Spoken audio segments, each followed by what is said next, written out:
The moment Briggs's hand grabbed Tessa's collar and yanked her across the counter, everything in that corner store stopped. The hum of the refrigerators, the rain outside, even Noah's breath. 3 thugs. 1 terrified girl. 1 exhausted father who knew he couldn't win. But what those men didn't know, what nobody knew, was that 3 shadows had been watching from the back of the store the whole time. Shadows wearing leather. Shadows who'd seen enough. Stay with me until the end, and comment your city below so I can see how far this story travels. The rain came down like a whisper that night, the kind that didn't announce itself with thunder or lightning, but just settled over the city like a cold, wet blanket. It was the kind of rain that made you want to be anywhere but outside, the kind that seeped into your bones and made you remember every mistake, every wrong turn, every moment you wished you could take back. Noah Jensen felt all of it as he pulled his beat-up Honda into the parking lot of Mike's Corner Store, the only place still open at 11:45 on a Thursday night in this part of town. The neon sign flickered. My Ease, CRNRSTRE.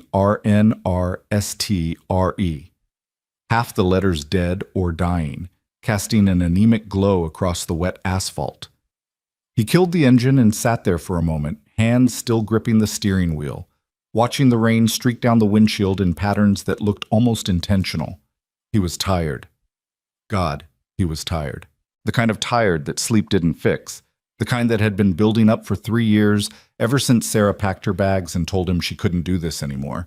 Couldn't do the struggling, couldn't do the small apartment, couldn't do the life they'd built that had turned out to be so much smaller than the one she'd imagined.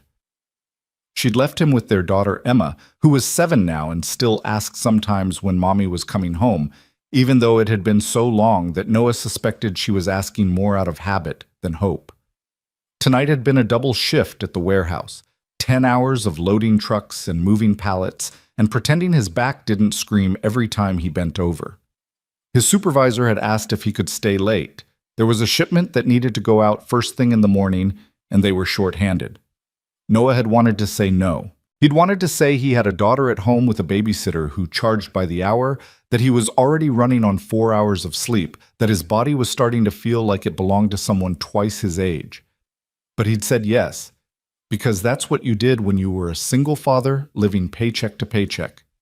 You said yes, and you stayed late. And you stopped by the store on the way home because your daughter had mentioned that morning that they were out of cereal. And even though it was past midnight and every part of you wanted to just go home and collapse, you stopped anyway because that's what love looked like when you stripped away all the poetry and romance. It looked like a tired man sitting in a dark parking lot, gathering the energy to walk through the rain. Noah grabbed his jacket from the passenger seat, a thin windbreaker that did approximately nothing against this kind of weather, and pushed open the door. The rain hit him immediately, cold and insistent, and he jogged across the parking lot to the store's entrance, his work boots splashing through puddles that reflected the broken neon above. The bell above the door chimed as he pushed inside, and Noah was immediately grateful for the warmth, even though it was that artificial heat that came from too many fluorescent lights and not enough ventilation. The store was small, cramped with narrow aisles packed with overpriced convenience items and questionable produce. But it was open, and that's all that mattered. Behind the counter stood a young woman who couldn't have been more than 22, 23 maybe. She had dark hair pulled back in a messy ponytail, and she wore the tired expression of someone who'd spent the last 8 hours dealing with drunk customers, lottery scratchers, and the general chaos that came with working the closing shift at a place like this. Her name tag read Tessa in faded letters, and she was wiping down the counter with a rag that had probably been white once upon a time. She looked up when Noah entered, and her expression shifted, just slightly, from exhaustion to wariness. It was a look he'd seen before, the look people gave men who walked into stores late at night. He didn't take it personally. He was a big guy, 6'2" and broad-shouldered from years of manual labor, with a rough beard he didn't have time to trim properly. He probably looked exactly like the kind of person you'd worry about at this hour. "Hey," he said, offering a small, non-threatening smile as he grabbed a shopping basket. "Sorry, I know it's late. Just need to grab a couple things real quick." Tessa relaxed, just a fraction. "It's okay," she said, her voice carrying the rasp of someone who'd been talking all day. "We're technically open for another 10 minutes anyway." Noah nodded his thanks and headed toward the back of the store, where the refrigerated section hummed against the far wall. He could feel Tessa's eyes on him for a moment, that instinctive tracking that people did when they were alone in a store late at night, making sure he wasn't going to do anything unpredictable. He didn't blame her.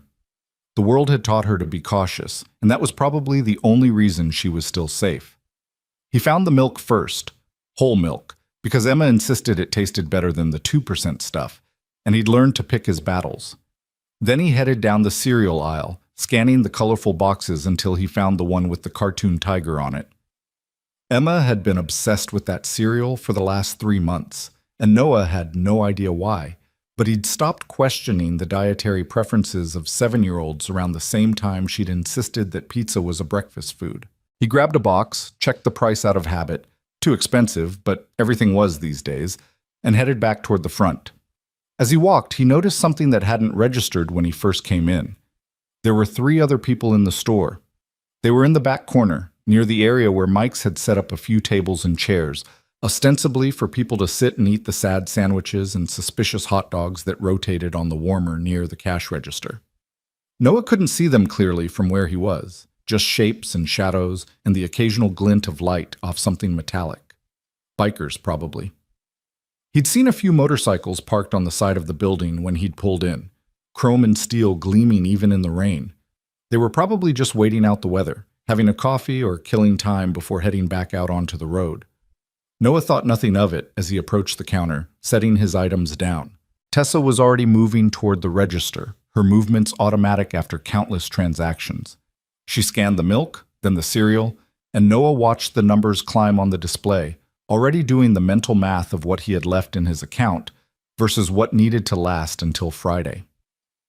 $17.48, Tessa said, and Noah pulled out his debit card, swiping it through the reader and waiting for that agonizing moment when the machine decided whether to approve or decline. It beeped acceptance, and he exhaled without realizing he'd been holding his breath. "You want a bag?" Tessa asked.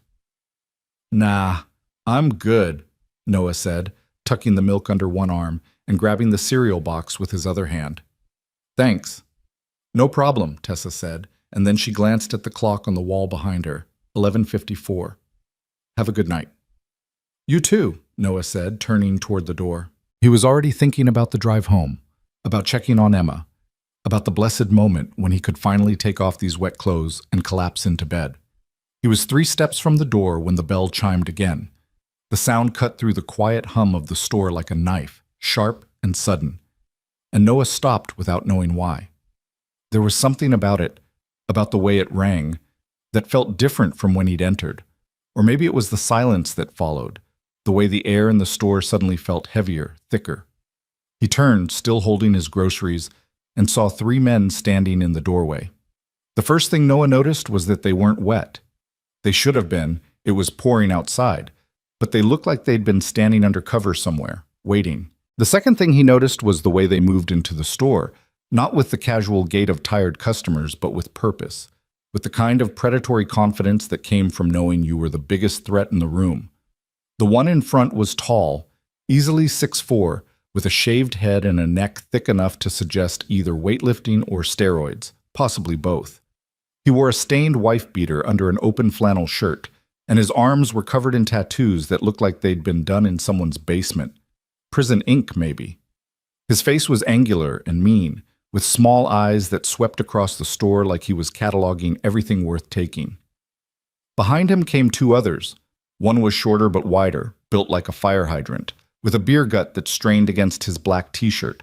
He had a patchy beard and a ball cap pulled low, and he was grinning in a way that made Noah's stomach turn. The kind of grin that said he was here for entertainment, and he didn't care what kind. The third was wiry and nervous, with sunken cheeks and hands that kept moving, fidgeting with his jacket zipper, scratching at his arms. Tweaker, Noah thought. Maybe meth. Maybe something else, but definitely using. Noah's grip tightened on his groceries. Every instinct he had, every lesson learned from growing up in neighborhoods where you learned to read situations fast or pay the price, was screaming at him that this was wrong. Behind the counter, Tessa had straightened up. Her hand was still on the rag she'd been using to wipe down the counter, but her knuckles were white. Noah saw her throat work as she swallowed. Sorry, she said, and her voice was steady, steadier than Noah would have expected. We're actually closed. I was just about to lock up. The tall one, Noah would later learn his name was Briggs, but right now he was just a threat without a name, stopped in the middle of the store and looked at Tessa. Really looked at her, with eyes that traveled up and down her body in a way that made Noah want to step between them. That right? Briggs said, and his voice was exactly what Noah expected, rough and mocking, with an edge of violence underneath. Store says you're open till midnight. Clock's broken, Tessa said quickly, pointing to the wall behind her. It's past closing. I'm going to have to ask you to leave. Briggs smiled, but it wasn't a smile that reached his eyes. You're going to have to ask us to leave, he repeated, like he was tasting the words. You hear that, boys? She's going to have to ask us. The shorter one, the fire hydrant, laughed, a wet, ugly sound. That's real polite of her. The tweaker didn't laugh. He was already moving, circling around to the left, his eyes darting between the aisles like he was looking for something, or making sure no one else was here. Noah's heart was hammering now. He set the milk and cereal down on a nearby shelf as quietly as he could, freeing his hands. He was outnumbered, probably outgunned if any of these guys were carrying, and he had a daughter at home who needed him. Every rational part of his brain was telling him to just walk out, to leave before this turned into something.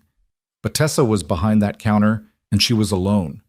And if he left now, he couldn't. He just couldn't. Hey, Noah said, stepping forward, keeping his voice level. Come on, guys. She said they're closed. Let's just call it a night. All three men turned to look at him, and Noah felt the weight of their attention like a physical thing. Briggs' eyes narrowed, reassessing. The fire hydrant's grin widened. The tweaker just looked annoyed, like Noah was an obstacle he hadn't planned for. This ain't your business, Briggs said slowly, taking a step toward Noah. Unless you're trying to make it your business. Noah held his ground, though everything in him wanted to back up. I'm just saying, the lady asked you to leave. It's late. Let's all just go home. For a moment, just one moment, Noah thought it might work. Thought maybe these guys would decide it wasn't worth the trouble, that they'd turn around and walk back out into the rain. Then Briggs laughed. You her boyfriend or something? He asked, jerking his head toward Tessa. That it? You trying to be a hero? I'm trying to get home to my kid, Noah said. And I'm guessing she's trying to get home too. So let me tell you something, hero, Briggs interrupted, taking another step closer. He was right in Noah's face now, close enough that Noah could smell the alcohol on his breath, stale beer, and something sharper. You walk out that door right now, and maybe you get to see your kid again. Maybe. Or you can stay here and try to save this bitch, and I promise you, that's the last thing you'll ever do. Noah's fists clenched. He'd been in fights before, not many, but enough to know how they started, enough to know that once the first punch was thrown, everything changed. He looked past Briggs to Tessa, saw the fear in her eyes, saw her hand trembling even as she tried to keep her expression neutral. He looked back at Briggs. I'm not leaving, Noah said quietly. Briggs's face twisted into something ugly. Then you're stupider than you look. He turned away from Noah dismissively, as if the threat had been neutralized, and started walking toward the counter. The fire hydrant moved toward the door, positioning himself in front of it, blocking the exit. The tweaker was still circling, moving down the aisles, and Noah heard the sound of something falling, a can hitting the floor. Tessa backed up until she hit the wall behind the counter. Please, she said, and now her voice was shaking. Please, just take whatever you want. The register. There's maybe $200 in it. Just take it and go. $200, Briggs repeated, like he was considering it. He reached the counter and leaned on it, his weight making the whole thing creak. That's real generous of you, but see, we didn't come here for money. He reached across the counter fast and grabbed Tessa's wrist. She gasped, trying to pull away, but his grip was iron. Noah started forward, but the fire hydrant was suddenly there, shoving him back. The fire hydrant said. You stay right there, hero. Let her go, Noah said, trying to move around him, but the guy was surprisingly quick for his size. He shoved Noah again, harder this time, and Noah stumbled back against a shelf, sending bags of chips cascading to the floor. At the counter, Briggs pulled Tessa closer, so close that she had to bend forward over the counter or risk having her arm broken. You're real pretty, You know that? He said, his voice dropping to something that was almost conversational, which somehow made it worse. Real pretty. Bet you get lots of guys in here trying to talk to you, trying to get your number. Please, Tessa whispered. Tears were streaming down her face now. Please don't. Briggs reached up with his free hand and grabbed the collar of her shirt, a simple green polo with the store's logo embroidered on it. For a second, Noah thought he was just going to hold it, just going to threaten her. Then he yanked, hard. The fabric tore with a sound that seemed impossibly loud in the small store, a ripping that went on for half a second too long. Tessa's gasp turned into a sob, and she tried to cover herself, but Briggs still had her wrist, and she couldn't pull away. The fire hydrant laughed, that same wet, ugly sound. The tweaker appeared at the end of an aisle, grinning now, high on something and feeding off the chaos. Noah felt something break inside him, not break like shatter, but break like a dam, like everything he'd been holding back for 3 years. All the frustration and exhaustion and rage at the unfairness of everything, at having to work himself to death just to keep a roof over his daughter's head, at his ex-wife who'd left when things got hard, at a world that let men like this exist. He started toward Briggs, didn't even care anymore about the fire hydrant or the tweaker or the fact that this was going to end badly. All he could see was Tessa's face. All he could hear was that sob. The fire hydrant grabbed him, spun him around, and drove a fist into his stomach. The air exploded out of Noah's lungs, and he doubled over, pain radiating from his core. Another hit, this one to his ribs, and he dropped to one knee. I told you, the fire hydrant said, standing over him. I told you to stay out of it. Noah couldn't breathe, couldn't think. He tried to stand, tried to push himself up, but his body wasn't cooperating. Through the spots dancing in his vision, he could see Briggs still holding Tessa, could hear her crying, could hear footsteps. Heavy, deliberate, coming from the back of the store. The tweaker noticed first. Hey, he said, his voice sharp with alarm. Hey, we ain't alone. Briggs looked up, annoyed. What? There's someone, and then they stepped into view. 3 of them, emerging from the back seating area like ghosts materializing out of fog. They moved slowly, unhurried, their boots clicking against the linoleum floor with a rhythm that sounded like a countdown.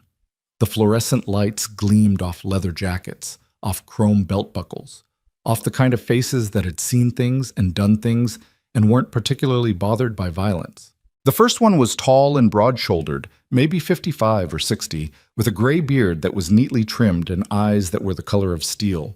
He wore a black leather vest over a white t-shirt, and his arms were marked with tattoos that looked military, eagles and flags and names Noah couldn't read from where he was kneeling. There was something about the way he moved that spoke of absolute confidence, the kind that came not from ego but from experience, from knowing exactly what you were capable of and what you were willing to do. Behind him came a shorter man, maybe 5'9", but built like a tank. His head was completely shaved, and he had a scar running from his left eyebrow down to his cheek, the kind of scar that came from something sharp and intentional. He was older too, probably mid-50s, and he wasn't smiling. He was just watching, his hands loose at his sides, ready. The third was younger, maybe 40, with long hair pulled back in a ponytail, and a beard that was more red than brown. He was wiry rather than big, but there was something in his eyes, something a little wild, a little dangerous, that suggested he might be the most unpredictable of the 3. They stopped about 10 feet from where Briggs stood at the counter, forming a loose line, and the store suddenly felt much smaller. The air felt heavier, charged with a kind of tension that made Noah's skin prickle. For a moment, just a moment, nobody moved, nobody spoke. Then the gray-bearded one, the leader, obviously, looked at Briggs, looked at the hand still gripping Tessa's wrist, looked at the torn shirt, at the tears on her face. When he spoke, his voice was low and calm, the kind of calm that was more terrifying than any shout. Son, he said, you're going to let go of her. Briggs stared at him, trying to process this new development, trying to figure out if this was a threat he needed to take seriously. Noah, still kneeling on the floor with one hand pressed to his ribs, could see the calculation happening behind Briggs' eyes. 3 against 3, probably armed, definitely dangerous, definitely not what he'd expected when he walked into this store. This ain't your problem, old man, Briggs said, But there was a new edge to his voice now, something that wasn't quite as confident as before. The gray-bearded biker, Noah would learn later that his name was Stone Maddox, that he'd been a Marine for 20 years before he'd found a different kind of brotherhood on the road, tilted his head slightly, like he was considering Briggs' words. "Actually," Stone said, "I think it is." And then everything happened at once. Briggs, maybe out of stupidity or pride or just bad instincts, didn't let go of Tessa. Instead, he pulled her closer, like he thought he could use her as a shield, like he thought these men would care about collateral damage. He was wrong. Stone moved faster than anyone his age had any right to move. 1 second he was 10 feet away, the next he was right there, his hand shooting out and grabbing Briggs' wrist, the one holding Tessa, and twisting.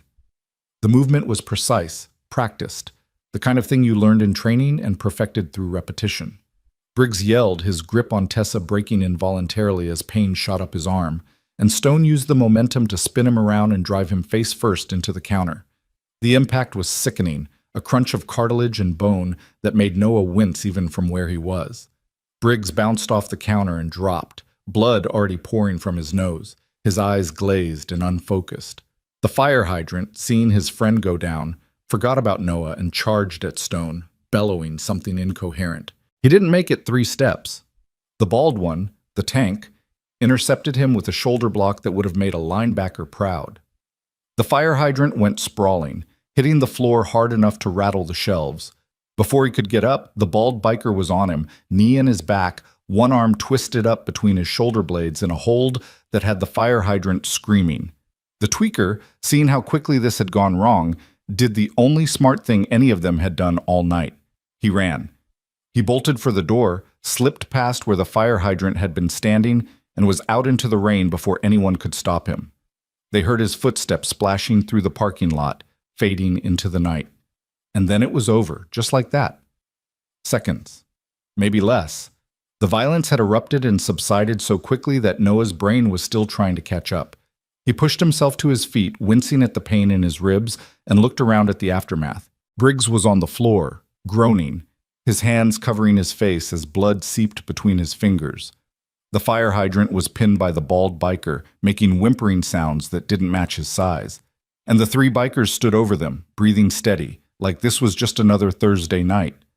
Stone turned to look at Tessa, and his entire demeanor changed. The lethal calm was still there, but it was tempered now with something gentler, something almost paternal.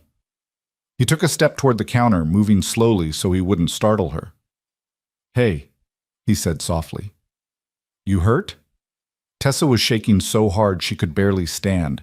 Her arms were wrapped around herself, trying to hold together what was left of her torn shirt, and tears were streaming down her face. But she shook her head. No, she managed. I'm okay." Stone nodded, then looked at the bald biker. "Vic, call the cops. Tell them we got 2 for them." He glanced at the door where the tweaker had fled. "One ran, but they can probably catch him if they move fast." Vic, the bald one, pulled out a cell phone and started dialing, keeping his knee firmly planted in the fire hydrant's back. Stone looked at Noah next, his eyes scanning him quickly, assessing. "You all right?"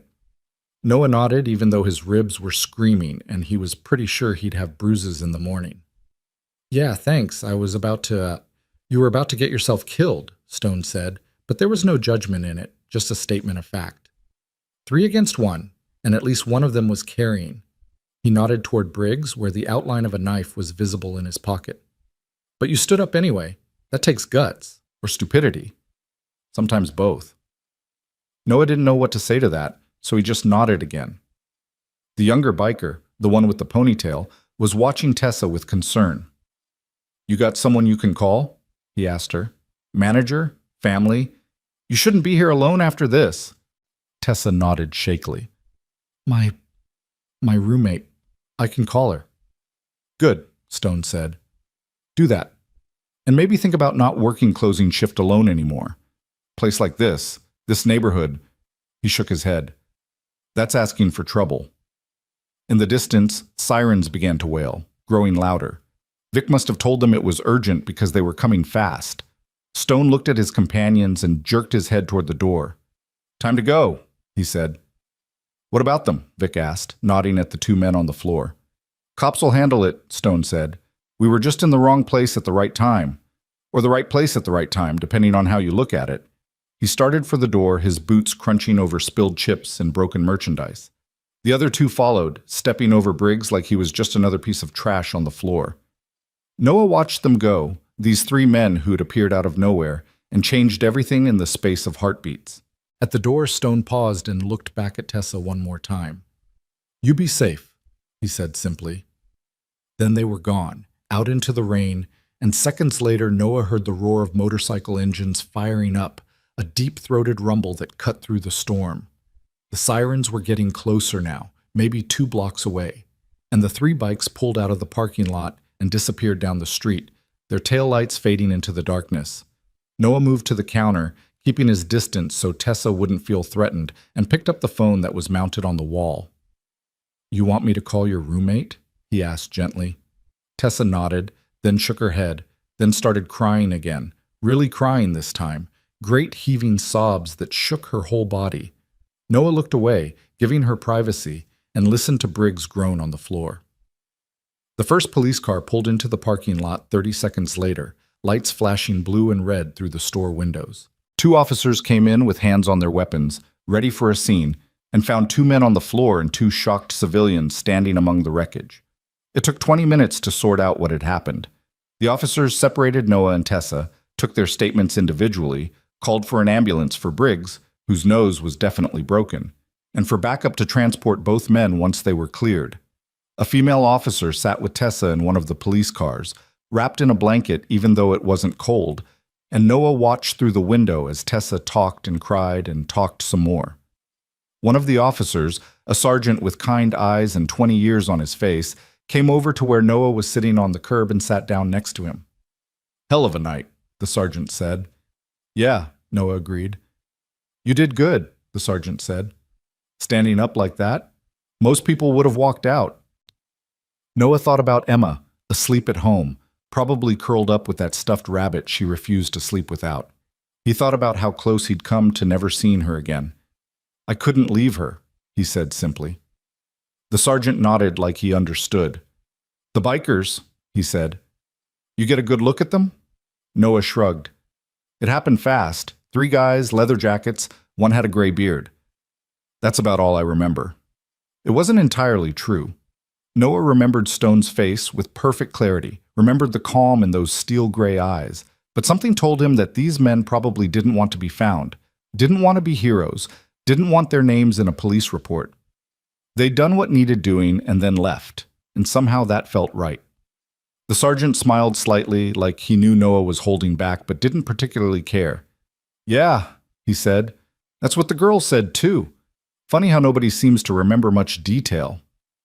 Funny, Noah agreed. It was almost 1:30 in the morning by the time the police finally let them go.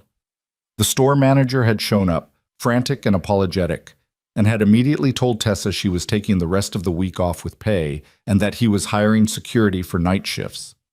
Tessa's roommate had arrived too, a tough-looking woman with a nose ring who'd hugged Tessa and glared at the cops like this was somehow their fault.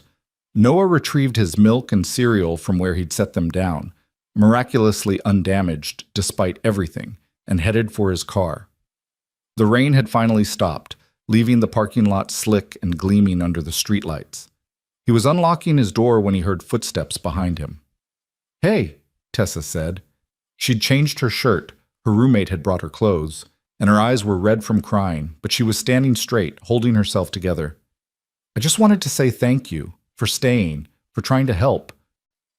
Anyone would have done the same, Noah said, though they both knew that wasn't true. No, Tessa said firmly. They wouldn't have. Most people would have walked out. You stayed. She paused, then added, Those bikers, they saved us. But you were going to fight for me anyway, weren't you? Even though you knew you couldn't win. Noah didn't know how to answer that, so he just shrugged. You okay? He asked instead. I mean, I know you're not okay, but you know what I mean. Tessa almost smiled. Yeah, I know what you mean. I'll be okay. Eventually. She took a breath. My roommate's going to stay with me tonight. And I'm probably going to find a new job. I don't think I can come back here." "I don't blame you," Noah said. He opened his car door, then paused. "Hey, those bikers, I don't know who they were, but they showed up at exactly the right time. Almost like they were watching," Tessa finished. "I know, I've been thinking about that too. They were in the back this whole time, just sitting there, and they waited until—" She trailed off. "Until you really needed them," Noah said softly. They stood there for a moment in the parking lot, two people who'd survived something together, who'd seen humanity at its worst and its best in the span of 15 minutes. "Take care of yourself," Noah said finally. "You too," Tessa replied. "And thank you. Again." Noah drove home through streets that were mostly empty, the city sleeping around him. The clock on his dashboard read 1:47 a.m., and he thought about how Emma would already be asleep, how she'd never know how close she'd come to losing him tonight. The babysitter's car was in front of his apartment building, and he'd have to wake her up and pay her for the extra hours, but that was okay. Everything was okay. He carried his groceries upstairs, moving quietly so he wouldn't wake Emma. The babysitter, Mrs. Chen from down the hall, was asleep on the couch, and he gently woke her and apologized profusely for being so late. She waved off his apologies, took the money he offered plus extra, and shuffled back to her own apartment. Noah stood in the doorway to Emma's room, watching his daughter sleep. She was sprawled across her bed, one leg sticking out from under the covers, her rabbit clutched in one arm. She looked peaceful, innocent, unaware that her father had just stared down 3 violent men and lived to tell about it because 3 strangers in leather jackets had decided that tonight, in this store, they were going to stand up for what was right. He thought about Stone Maddox. He didn't know the name yet, but he'd think of him as Stone for the rest of his life. And the way those steel-gray eyes had assessed the situation and made a decision in seconds. He thought about the speed and precision of their movements, the way they'd dismantled threats that had seemed insurmountable just moments before. He thought about how they'd asked if Tessa was okay, how Stone's voice had gentled when he spoke to her, how they'd left before the police arrived because they didn't need recognition or thanks or anything except to know they'd done the right thing. Noah closed Emma's door quietly and went to his own room. He'd shower in the morning. Right now, he just needed to lie down, to close his eyes, to let the adrenaline finally drain from his system. His ribs hurt, his stomach hurt, and he'd probably have to explain the bruises to Emma somehow without scaring her. But he was alive. Tessa was safe. And somewhere out there in the city, 3 bikers were riding through the night, carrying their own stories, their own scars, their own reasons for doing what they'd done. Noah fell asleep thinking about them, about the kind of people who sat quietly in the shadows of convenience stores, watching and waiting, ready to step in when darkness threatened to win, about the kind of people who asked for nothing and expected nothing and did what needed doing simply because it was right. He dreamed of motorcycles and rain, of leather and steel, of 3 men who'd taught him something important that night. Heroes didn't always come in uniforms. Sometimes they walked out of the shadows wearing their own ghosts, carrying their own pain, choosing, quietly, to stand between the innocent and the darkness. Sometimes they were exactly where they needed to be, at exactly the right time. And sometimes that made all the difference in the world. The morning came too soon, dragging Noah out of a sleep that felt like it had lasted minutes instead of hours. Emma was already awake. He could hear her singing to herself in the kitchen, something about princesses and castles that she'd learned at school. He groaned and pushed himself up, immediately regretting it as pain shot through his ribs.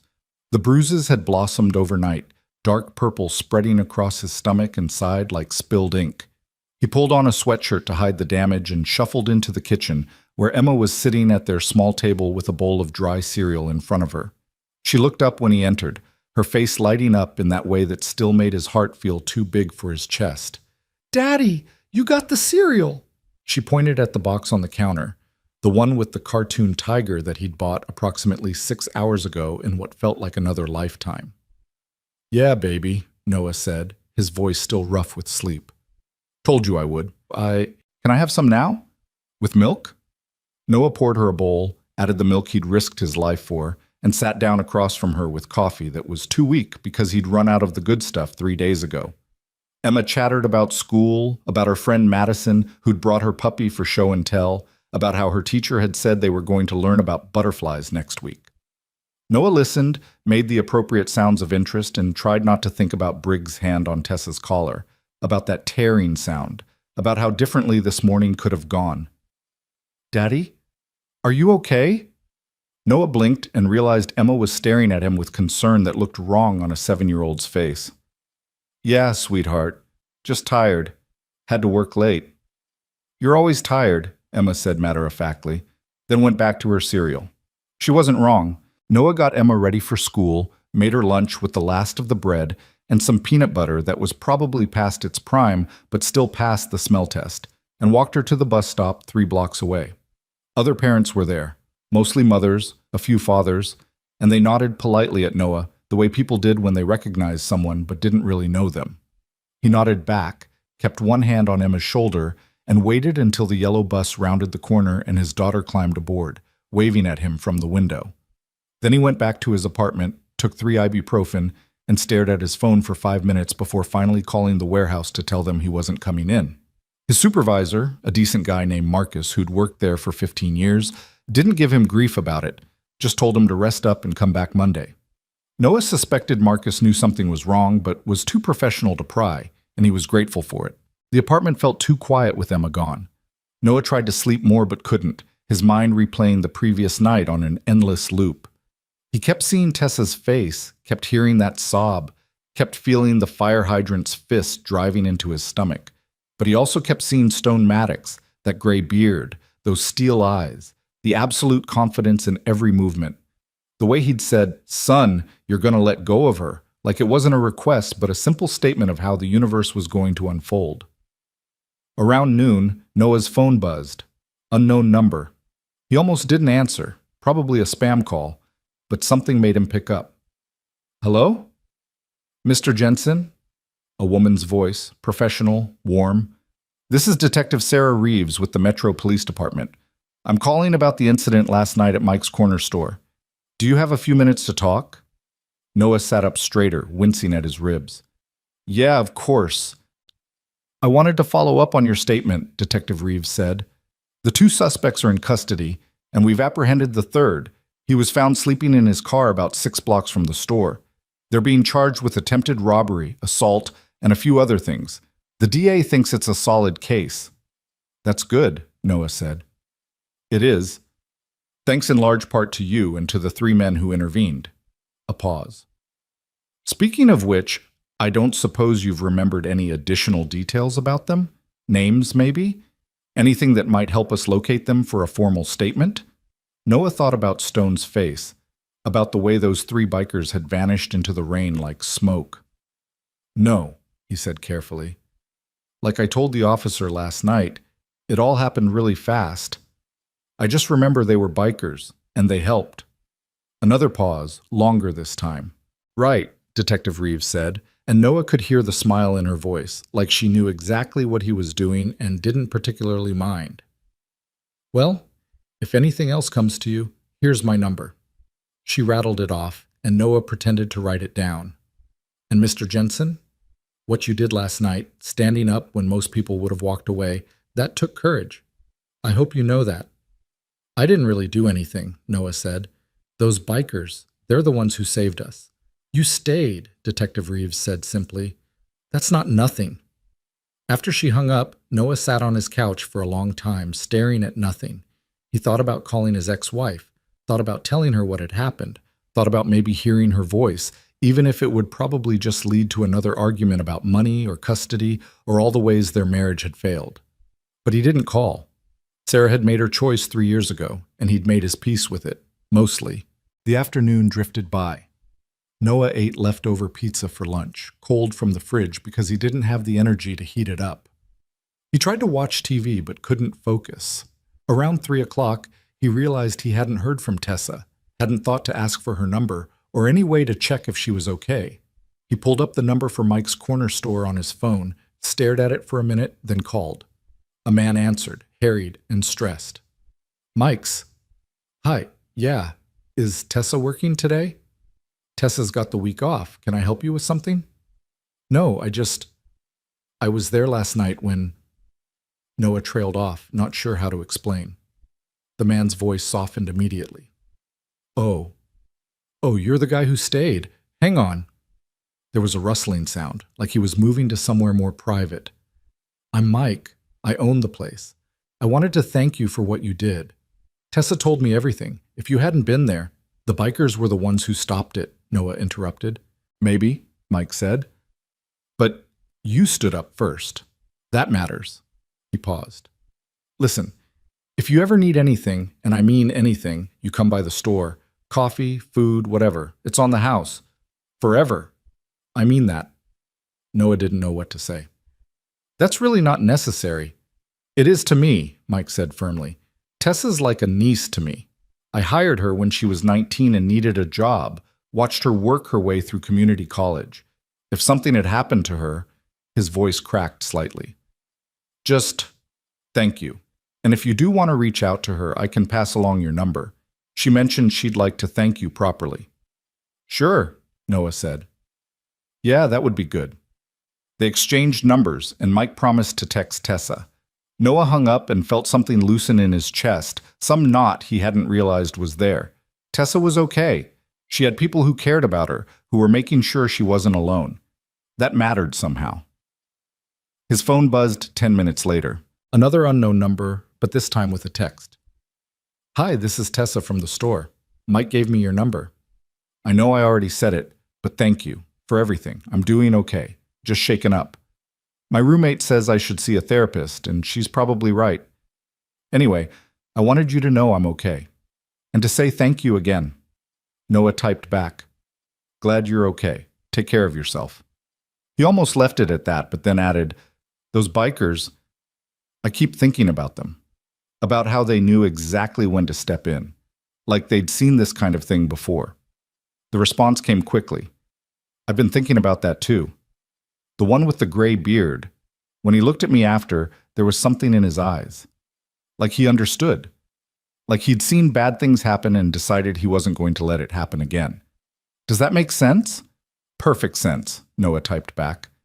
I wish I could thank them, Tessa wrote. I don't even know their names. Noah stared at his phone for a long moment, then typed. Maybe that's how they want it.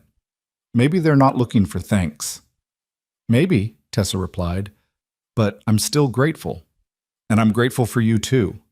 You didn't have to stay, but you did. They texted for a few more minutes, casual conversation that felt important somehow, like they were two people who'd survived something together and needed to confirm that the other was still standing. Eventually, Tessa said her roommate was making her watch comedies and eat ice cream, and Noah told her that sounded like exactly the right prescription. Emma came home at 4:30, bursting through the door with stories about butterflies and how they went from caterpillars, and wasn't that amazing, Daddy? Wasn't that the coolest thing? Noah agreed that it was indeed the coolest thing and helped her with homework that involved a lot of coloring and not much actual academic content. They had spaghetti for dinner, the cheap kind from a jar, and Emma talked more about Madison's puppy, and could they maybe get a puppy? Please, please, please. We'll see, Noah said, which was parent speak for, probably not, but I don't want to have this argument right now. After Emma went to bed, Noah stood on the small balcony of their apartment and looked out over the city. The rain had returned softer this time, and the streets gleamed with reflected light from street lamps and passing cars. Somewhere out there, Stone Maddox and his two companions were doing what? Riding through the night, sitting in another corner store, watching, living their lives, carrying whatever burdens had led them to that particular place at that particular time. Noah found himself wondering about them with an intensity that surprised him. Who were they? Where did they come from? What had shaped them into the kind of men who could move like that? Who could dismantle threats with such precision? Who could shift from lethal to gentle in the space of a breath? He went inside and opened his laptop, an ancient thing that took 3 minutes to boot up, and pulled up Google. He typed in Stone Maddox Biker and got nothing useful. He tried Graybeard Biker Metro City and got a bunch of generic results about motorcycle clubs and beard care products. He tried a few more searches, each more specific than the last, and came up empty every time. It was like they didn't exist, like they were ghosts who'd appeared long enough to set the world right, and then vanished back into whatever shadows they'd come from. Noah was about to close his laptop when he thought of something else. He typed in Biker Club's Metro City Veterans, and this time he got results. There were several veteran motorcycle clubs in the area, groups of former military who rode together, who found brotherhood in the rumble of engines and the freedom of the open road. Some were formal organizations with websites and charity events. Others were more informal, just groups of guys who got together on weekends. One name kept appearing in the search results: Iron Brotherhood MC. They were a veteran-owned club, according to their sparse website, dedicated to supporting former military members and their families. The website had a few photos: men in leather vests, American flags, motorcycles lined up in formation. None of the faces looked familiar, but something about the photos felt right. The way these men stood, the way they carried themselves. It reminded Noah of Stone. He clicked through to a news article from 2 years ago.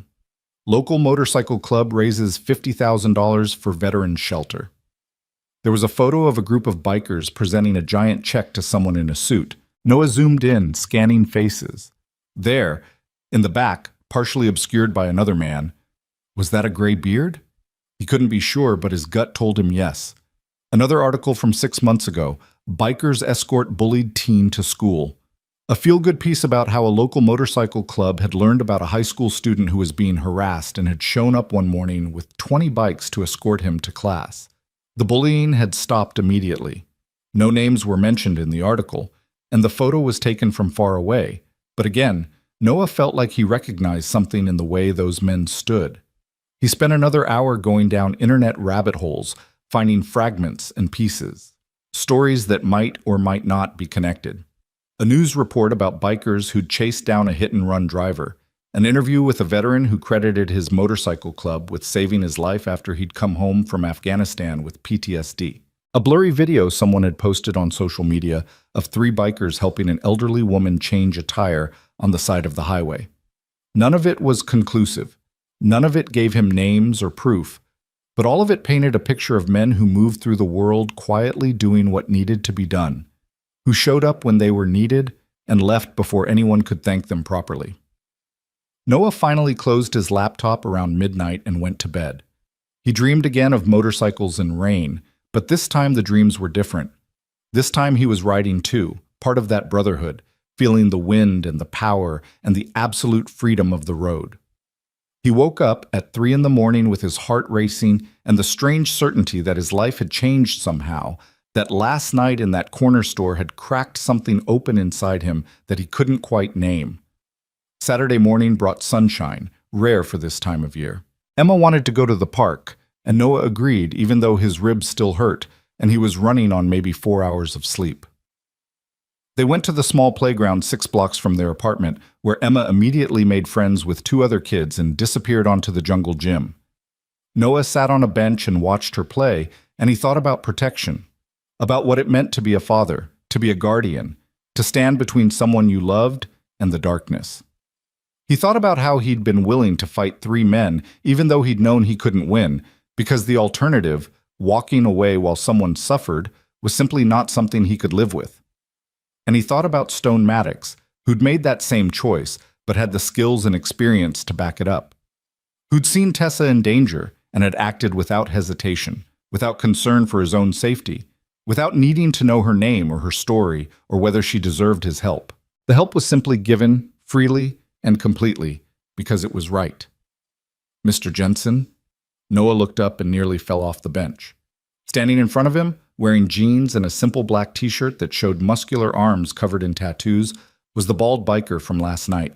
Vic, Stone had called him. Up close, in daylight, he looked older than Noah had thought, maybe mid-50s, and the scar on his face was even more pronounced. But his eyes were kind, and he was holding 2 cups of coffee. "I hope I'm not bothering you," Vic said, his voice a deep rumble. "Saw you sitting here and thought you might want some decent coffee." He offered one of the cups. "It's from the good place on 5th Street. Black, 2 sugars." "That's how I take mine. Figured it was a safe bet."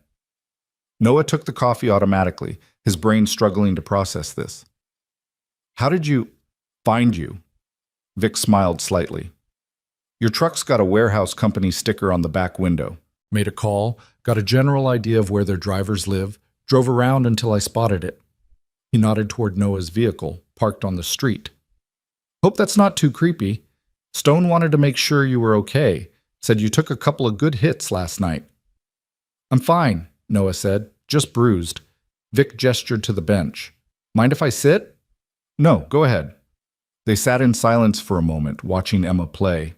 She'd organized the other kids into some kind of elaborate game that involved a lot of running and shrieking. Noah sipped the coffee. It was excellent, rich and strong, exactly what he needed, and tried to figure out what to say. Your daughter? Vic asked. Yeah, Emma. She's 7. Good age, Vic said. I've got grandkids around that age, 3 of them. Drive me crazy and I wouldn't trade them for anything. More silence. It wasn't uncomfortable, exactly, but Noah felt like there was something he was supposed to say, some response expected of him, and he didn't know what it was. Finally, Vic spoke again. Last night, he said, when you stepped up, that was either very brave or very stupid, and I haven't decided which. Probably stupid, Noah admitted. Maybe, Vic agreed, but it was also right. Stone said you were about to charge Briggs when I pulled you back. Said you were ready to go through me and anyone else to get to that girl. Noah didn't deny it. That's rare, Vic said quietly. Most people, and I'm not judging because it's a normal survival instinct, most people would have walked out, would have convinced themselves it wasn't their problem, that someone else would handle it, that getting involved would just make things worse. And 99 times out of 100, they'd probably be right. But that one time, he shook his head. That one time, somebody has to stand up. Somebody has to be willing to put themselves between the darkness and the light. You guys did that, Noah said. Not me. I don't know what I was. Scared and angry and not thinking straight. You were being a protector, Vic said. Same as us. Difference is, we've had training, we've got experience, we know how to handle situations like that without getting ourselves killed. You didn't have any of that, but you were ready to do it anyway. He took a long drink of his coffee. Stone wanted me to tell you something. He said, and these are his exact words, that man's got the heart. Just needs to learn how to use it without getting his skull caved in. Noah almost laughed. Is that a compliment? From Stone? Yeah, it is. Vic turned to look at him directly. Look, I'm not trying to recruit you or anything like that, but I am saying that if you ever want to learn, really learn, how to protect people, how to handle yourself in bad situations, how to be the kind of man who can stand between someone and violence without it being a suicide mission, well, Iron Brotherhood runs classes. Classes? Self-defense, mostly, some tactical training. We get a lot of veterans dealing with PTSD and physical training helps. But we also get regular guys, fathers, husbands, people who work regular jobs, who want to know how to keep their families safe. Stone teaches most of it. He was a Marine for 20 years, 3 tours, special operations. Knows more about handling violence than anyone I've ever met. Vic reached into his pocket and pulled out a card. That's got the address of our clubhouse. We meet Tuesday and Thursday nights, 7 o'clock. You're welcome to stop by. No obligation, no pressure, just an offer. Noah took the card. It was simple black with white lettering. Iron Brotherhood MC, an address, and a phone number. Nothing fancy. I don't know, Noah said honestly. I've got Emma and work and... I get it, Vic said, standing up. Like I said, no pressure, but the offer stands. And Noah? He waited until Noah looked up at him. What you did last night mattered. Don't let anyone tell you otherwise. You stepped up when it counted, and that girl's alive because you and Stone and the rest of us were all in the right place at the right time. He drained his coffee cup, tossed it in a nearby trash can with perfect accuracy, and walked away. Noah watched him go. Watched him climb onto a motorcycle that had been parked 3 spots down from Noah's truck, close enough that Noah should have noticed it, would have noticed it if he hadn't been so focused on Emma. The engine roared to life, that same deep rumble from last night, and Vic raised one hand in farewell before pulling away. Noah looked down at the card in his hand, turned it over. On the back, written in neat handwriting, were 3 words, "Heroes are made." Emma ran over a few minutes later, red-faced and happy, demanding to know if they could get ice cream. Noah said yes. Why not? It was Saturday, and they walked to the little shop 2 blocks away. While Emma deliberated between chocolate and strawberry with the gravity of a Supreme Court justice, Noah kept touching the card in his pocket, feeling its weight, thinking about what Vic had said. Training. Learning how to be a protector without getting yourself killed. It sounded good. It sounded right. But it also sounded like a commitment, like time he didn't really have, like one more thing on a plate that was already overflowing. But then he thought about Tessa's face, about that moment when he'd known he was going to fight those men, even though he'd known he'd lose. And he thought about Emma, about what would happen to her if something happened to him, about how being brave wasn't enough if you didn't survive the bravery. They got ice cream, Emma chose chocolate after all, and walked home slowly, enjoying the sunshine. Noah let Emma talk about her day, about the games she'd played, about how she'd made a new friend named Jessica who had the same shoes as her, which was apparently very important. And in the back of his mind, he kept turning over that card, those 3 words, heroes are made. Sunday passed quietly. Noah and Emma had their usual routine, pancakes for breakfast, cartoons for a while, then some half-hearted cleaning because the apartment was getting messy even by Noah's admittedly low standards. In the afternoon, they went grocery shopping, and Noah found himself buying things they didn't usually get. Fresh vegetables instead of frozen, actual fruit instead of fruit snacks, ingredients for meals that would take longer than 15 minutes to make. Emma noticed, "Are you feeling okay, Daddy?" "Yeah, baby. Why?" "You bought broccoli. You never buy broccoli." Noah looked down at his cart and realized she was right. When had he stopped caring about things like nutrition? When had good enough become his standard for everything? Around the time Sarah left, probably. Around the time he'd gone into survival mode and had never quite come out of it. That night, after Emma was asleep, Noah pulled out his laptop again and searched for Iron Brotherhood MC. This time he went straight to their website, read through every page. There wasn't much. They clearly weren't interested in advertising. But what was there spoke of service and brotherhood and protecting those who couldn't protect themselves? There were photos from charity events, from veteran support groups, from community outreach programs. And there, in one photo, from a memorial service for a fallen veteran, Noah found him. Stone Maddox standing in the back row, his gray beard neatly trimmed, wearing a leather vest covered in patches and pins.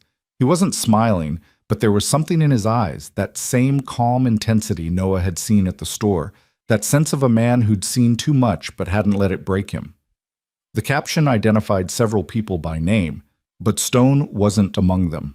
It was like even in official photos, he preferred to stay in the background, unnoticed and unrecognized. Noah made a decision. He opened his phone and texted the number on the card Vic had given him. "This is Noah Jensen from the other night. What time did you say those classes were?" The response came almost immediately. 7 p.m. Tuesday and Thursday. "Glad you're coming." Vic. Noah stared at his phone for a long moment, then typed back, "I'll see you Tuesday." He spent Monday in a strange state of nervous anticipation, like he'd committed to something significant without fully understanding what it was.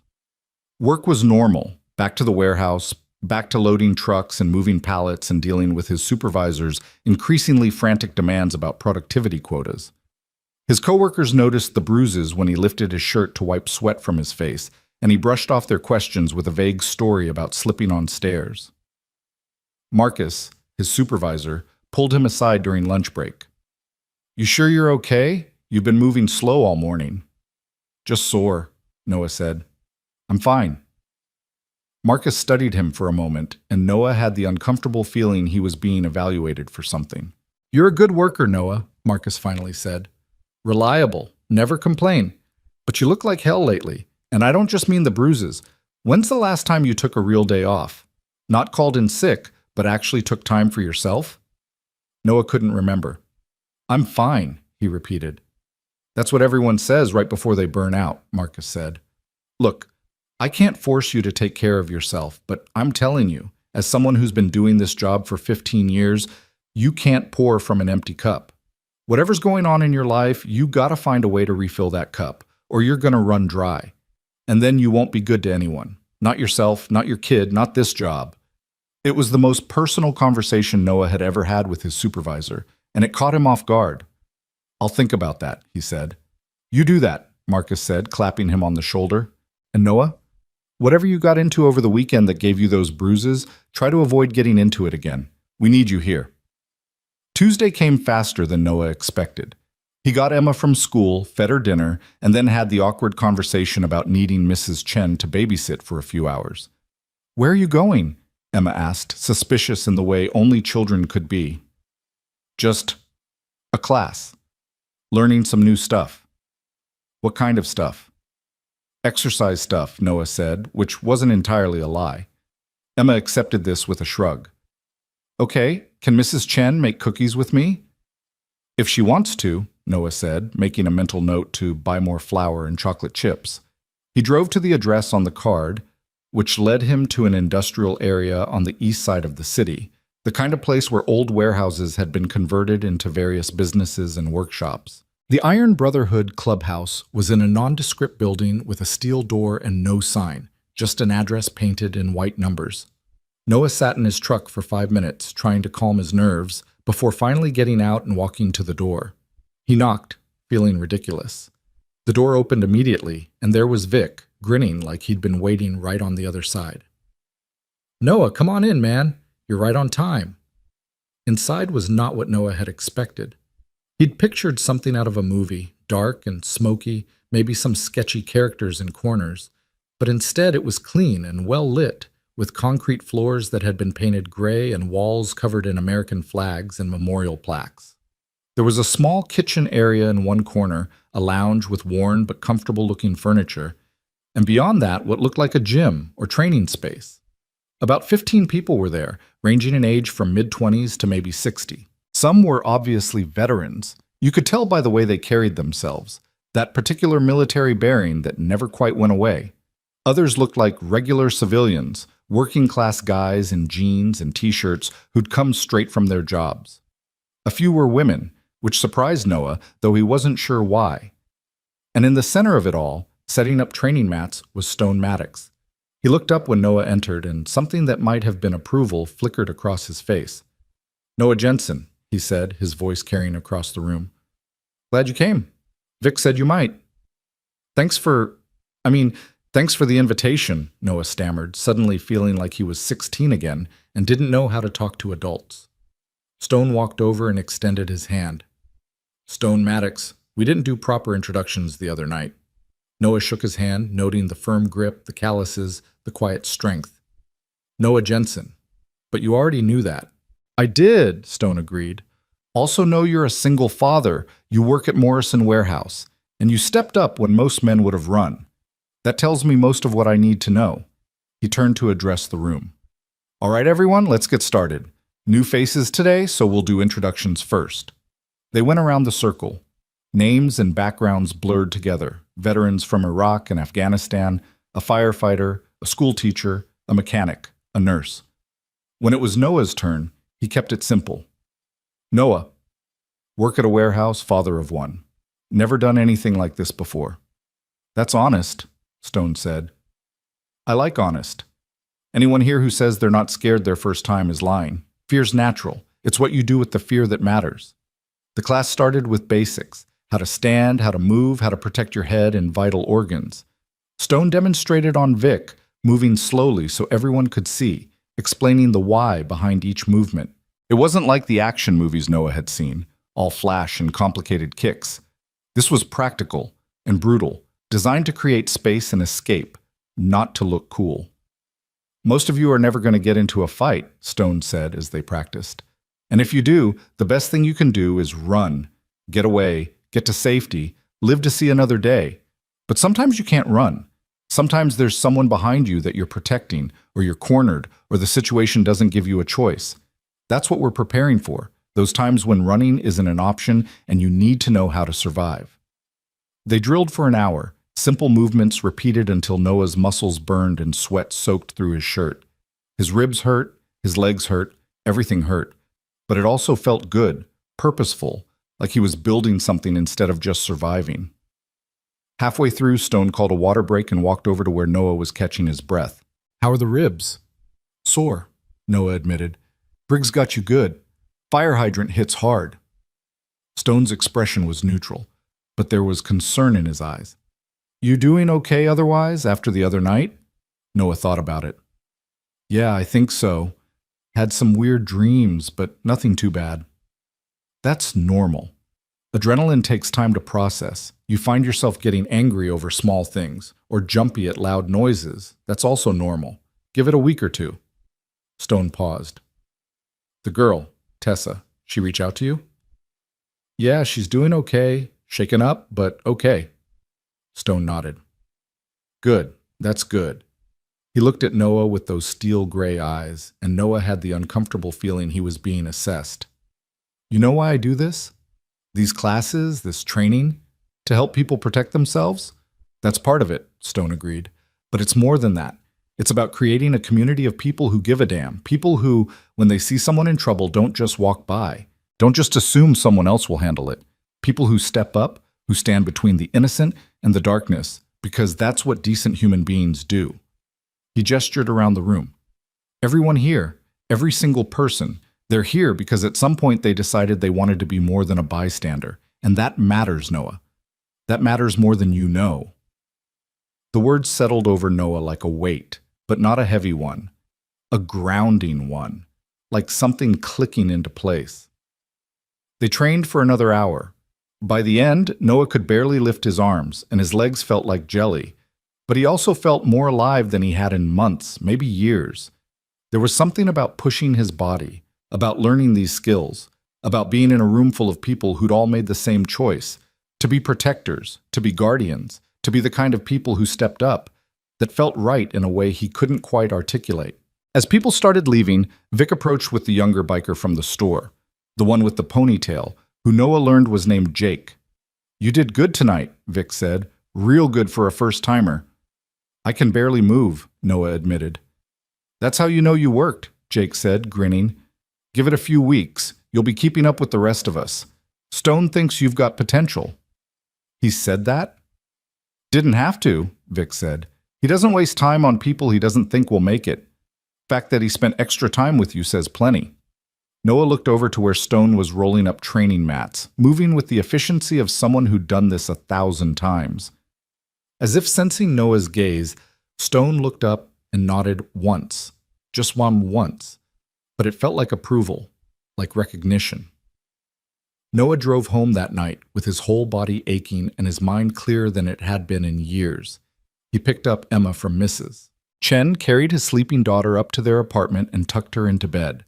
Then he stood in the doorway of her room, watching her sleep, and made himself a promise. He was going to be better. Not just survive, not just get by, not just make it to the next paycheck.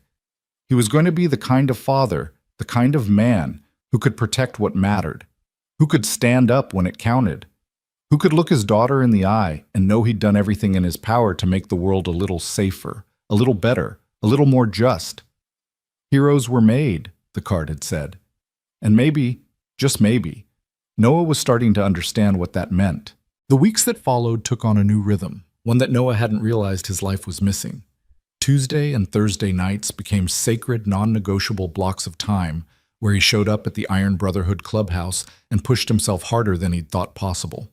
Mrs. Chen didn't ask questions about where he was going, just nodded when he dropped Emma off and had cookies or coloring books ready. Emma seemed happy enough with the arrangement, especially since Mrs. Chen let her stay up an extra 30 minutes past bedtime. Noah threw himself into the training with an intensity that surprised even him. Stone taught them not just how to fight, but how to think during chaos, how to assess threats, how to create distance and find exits. He drilled them on awareness, keeping their heads up, noticing who was around them, reading body language and intent before situations escalated. It was practical and unglamorous, nothing like the movies, and Noah absorbed it all like a man dying of thirst who'd finally found water. By the third week, the soreness that had crippled him after that first session had faded into a dull background ache that felt almost good, like proof that he was changing, adapting, becoming something more than he'd been. His body was responding to the training, muscles remembering movements, reflexes sharpening. Stone had paired him with different partners each night, and Noah found himself learning from everyone, from Vic's patient precision, from Jake's unpredictable energy, from a retired army sergeant named Rodriguez who moved like violence was a language she spoke fluently. But it wasn't just the physical training that changed things. It was the conversations that happened before and after, the coffee shared in the clubhouse kitchen, the stories traded between people who were learning to trust each other. Noah heard about deployments in places he'd only seen on news reports, about coming home to a country that didn't quite know what to do with its veterans, about finding purpose in brotherhood when the structure of military life had been stripped away.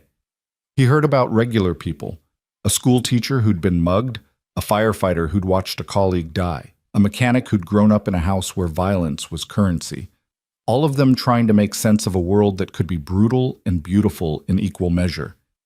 And he told them his own story, piece by piece, about Sarah leaving, about trying to be enough for Emma when he barely felt like enough for himself, about that night in the corner store when something inside him had simply refused to walk away. They listened without judgment, these warriors and guardians and ordinary people who'd decided to be extraordinary, and their acceptance felt like armor. Stone rarely spoke about his own past, but pieces emerged in the way he taught, in the comments he made during demonstrations. He'd been in Fallujah, someone mentioned, had done 2 tours in Afghanistan, had seen friends die and had killed men himself, though he never spoke of it with anything resembling pride or shame. Just a quiet acknowledgement that war had been his reality for 2 decades and had shaped him into someone who understood violence at a fundamental level. The thing most people don't get, Stone said one night during a water break, is that violence isn't evil. It's a tool, like any other. Fire can burn your house down or cook your food. A knife can murder or save a life in surgery. Violence is the same. What matters is who's wielding it and why.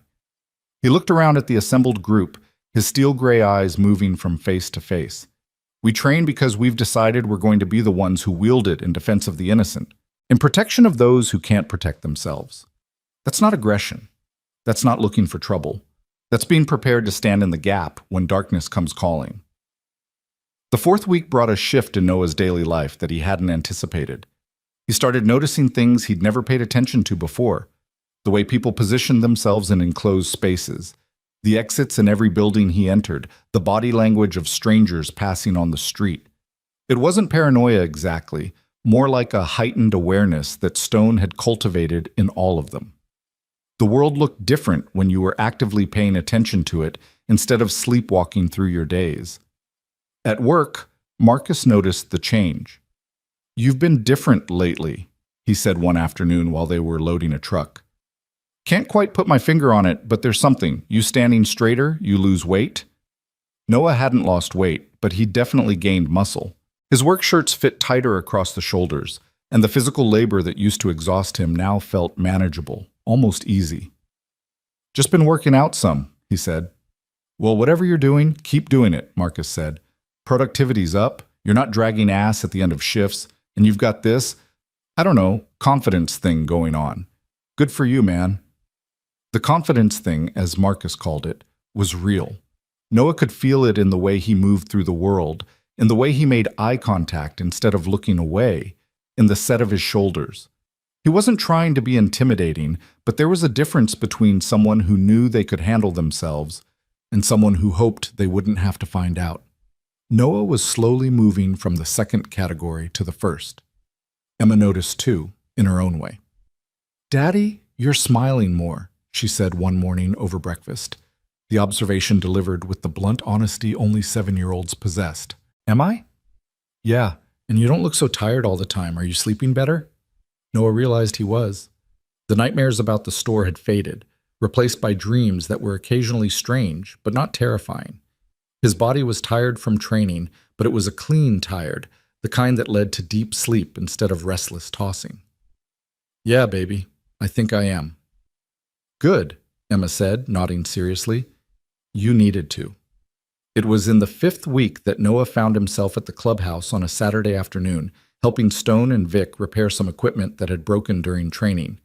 They were rebuilding a heavy bag stand, and Noah was holding pieces in place while Stone wielded a welding torch with the casual expertise of someone who'd done it 1,000 times. "You ever think about what comes next?" Stone asked, his voice slightly muffled behind the welding mask. "Next?" Noah held the metal steady while sparks flew. "With this, with training, with what you're learning." Stone finished the weld and flipped up his mask, studying the joint with a critical eye. Some people come here for a few months, get what they need, and move on. Others stick around, become part of something bigger.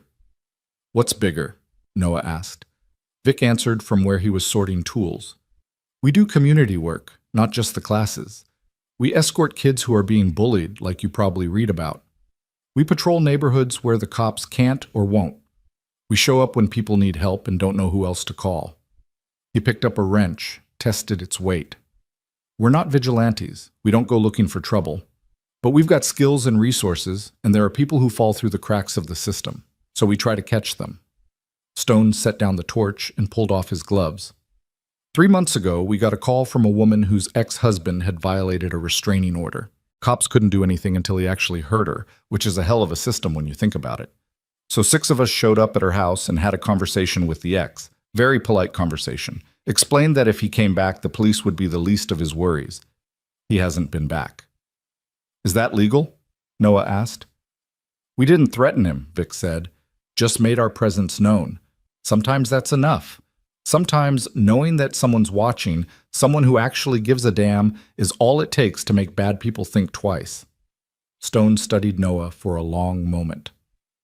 I'm not asking you to decide anything right now. You've got a kid, you've got a job, you've got responsibilities. But I'm saying there's a place for you here if you want it. If you want to be part of something that matters, think about it.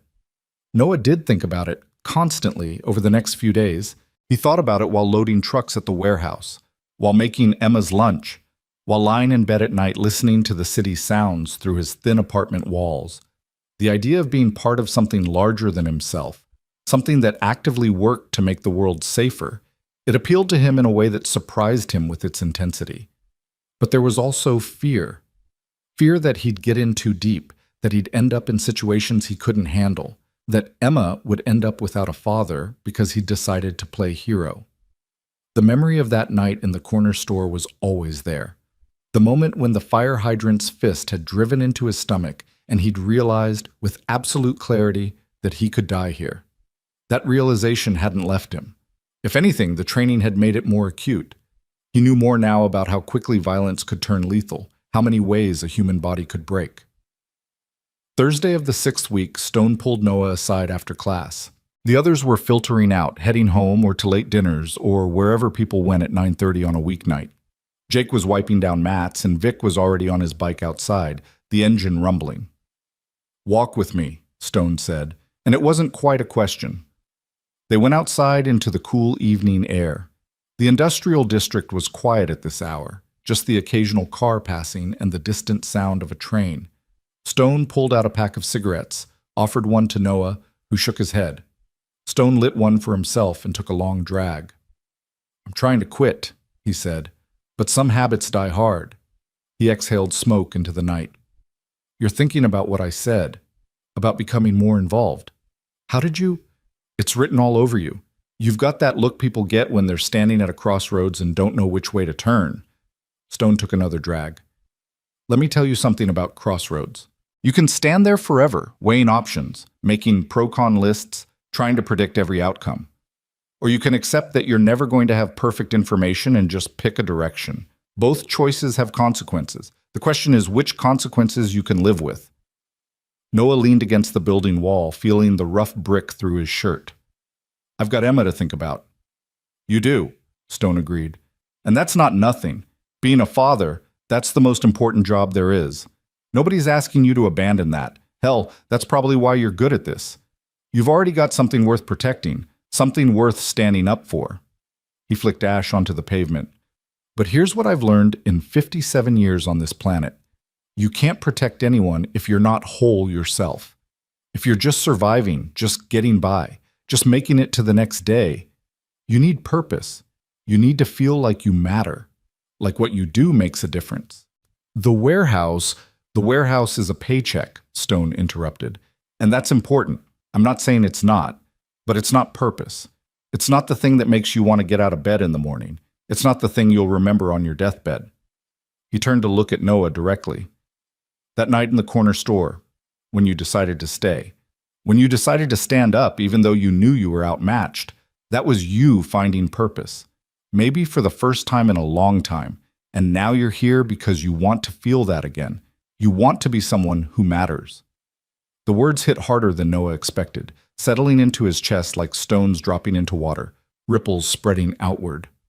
Because Stone was right. The warehouse was just a job, just a way to pay rent and buy groceries and keep the lights on. But this, the training, the brotherhood, the idea that he could be someone who stood between innocent people and darkness, this felt like something more, something that made the struggle feel worthwhile. What would it actually mean? Noah asked quietly.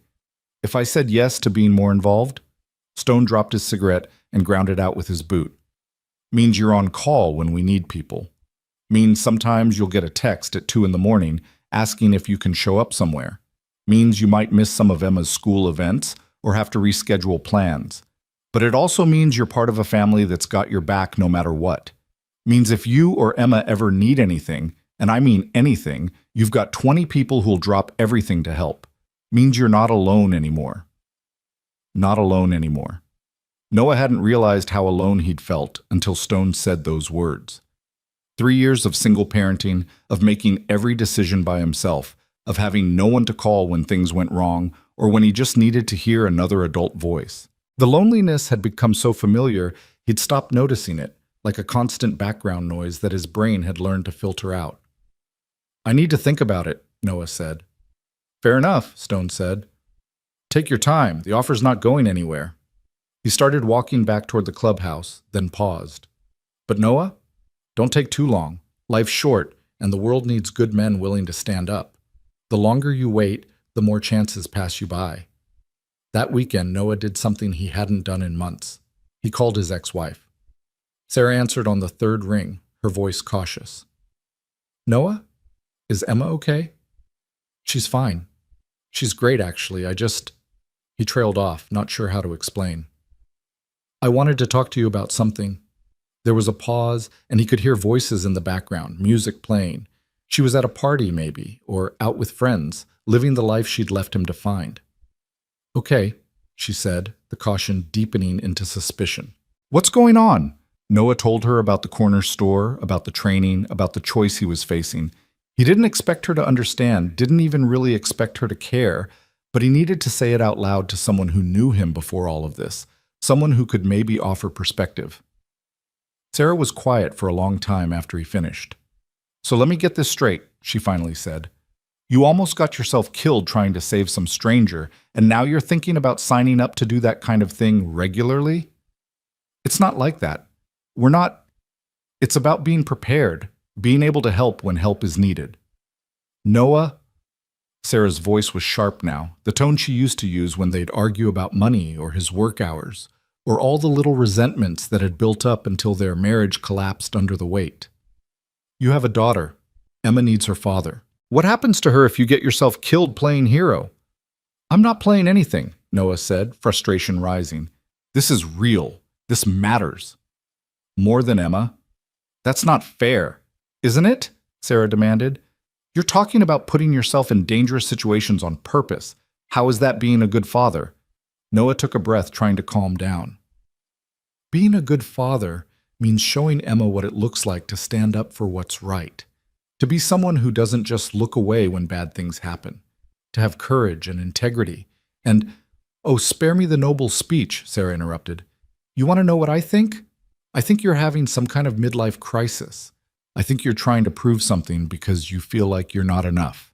And instead of dealing with that in therapy like a normal person, you're joining some biker gang and learning how to fight. It's not a gang, and I'm not trying to prove...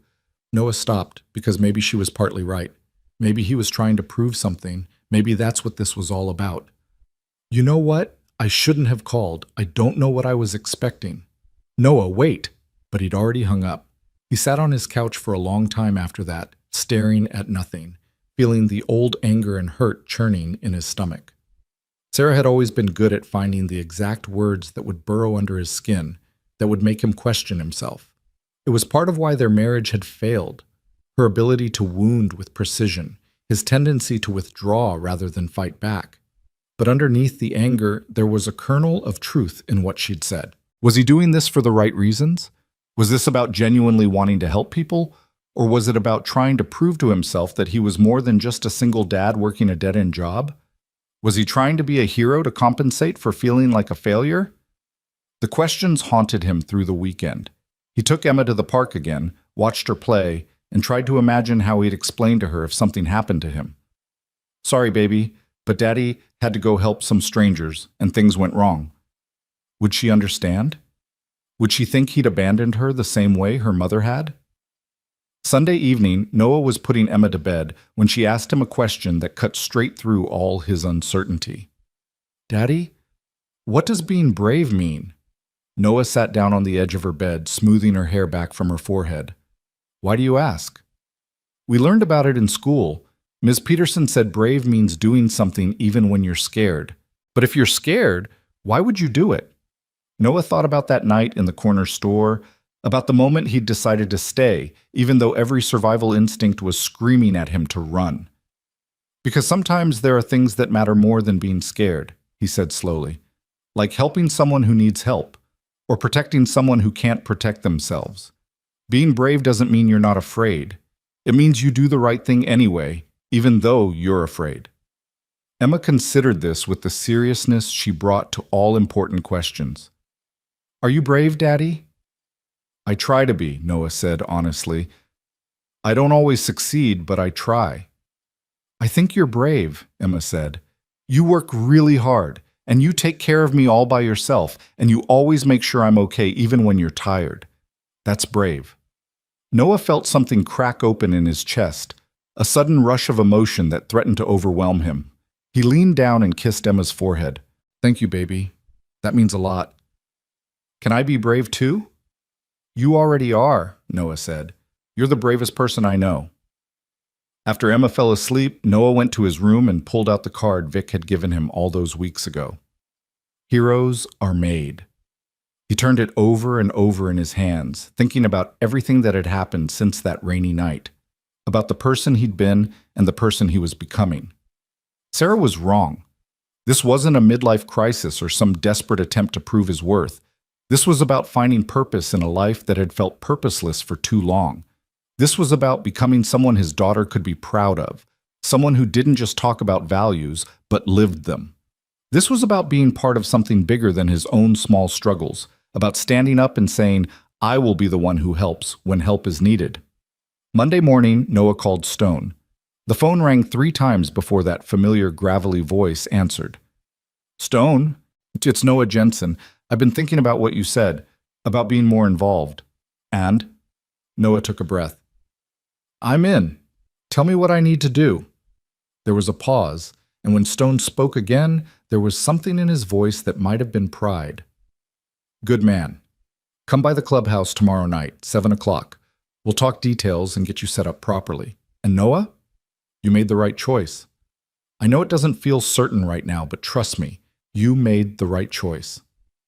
The next night found Noah back at the Iron Brotherhood clubhouse, but this time the atmosphere was different. Instead of the usual training setup, people were gathered in the lounge area, sitting on couches and chairs, coffee cups in hands. It felt less like a class and more like a meeting, formal in a way the training sessions never were. Stone stood when Noah entered, and the conversations died down. "Everyone, Noah Jensen has decided to join us as a full member. Some of you already know him from training, but for those who don't, Noah's the man who stood up at Mike's corner store 6 weeks ago, tried to take on 3 men by himself to protect someone he didn't even know." There were nods of approval around the room. That's the kind of character we want in Iron Brotherhood. That's the kind of man who makes a difference. Vic stood up next to Stone, holding what looked like a leather vest. "This is yours if you want it," he said, extending it to Noah. "It's not official, not like the ones we wear. You've got to earn that over time. But it's a start. It says you're one of us, that you've committed to this path." Noah took the vest, feeling the weight of it in his hands. It was black leather, simple and unadorned except for a small patch on the back that showed an eagle and the words Iron Brotherhood. It felt significant in a way he couldn't quite articulate, like he was accepting more than just clothing. He was accepting a responsibility, an identity, a purpose. "Thank you," he said, and his voice came out rougher than he'd intended. Stone clapped him on the shoulder. "Welcome to the family. Now, let's talk about what that actually means.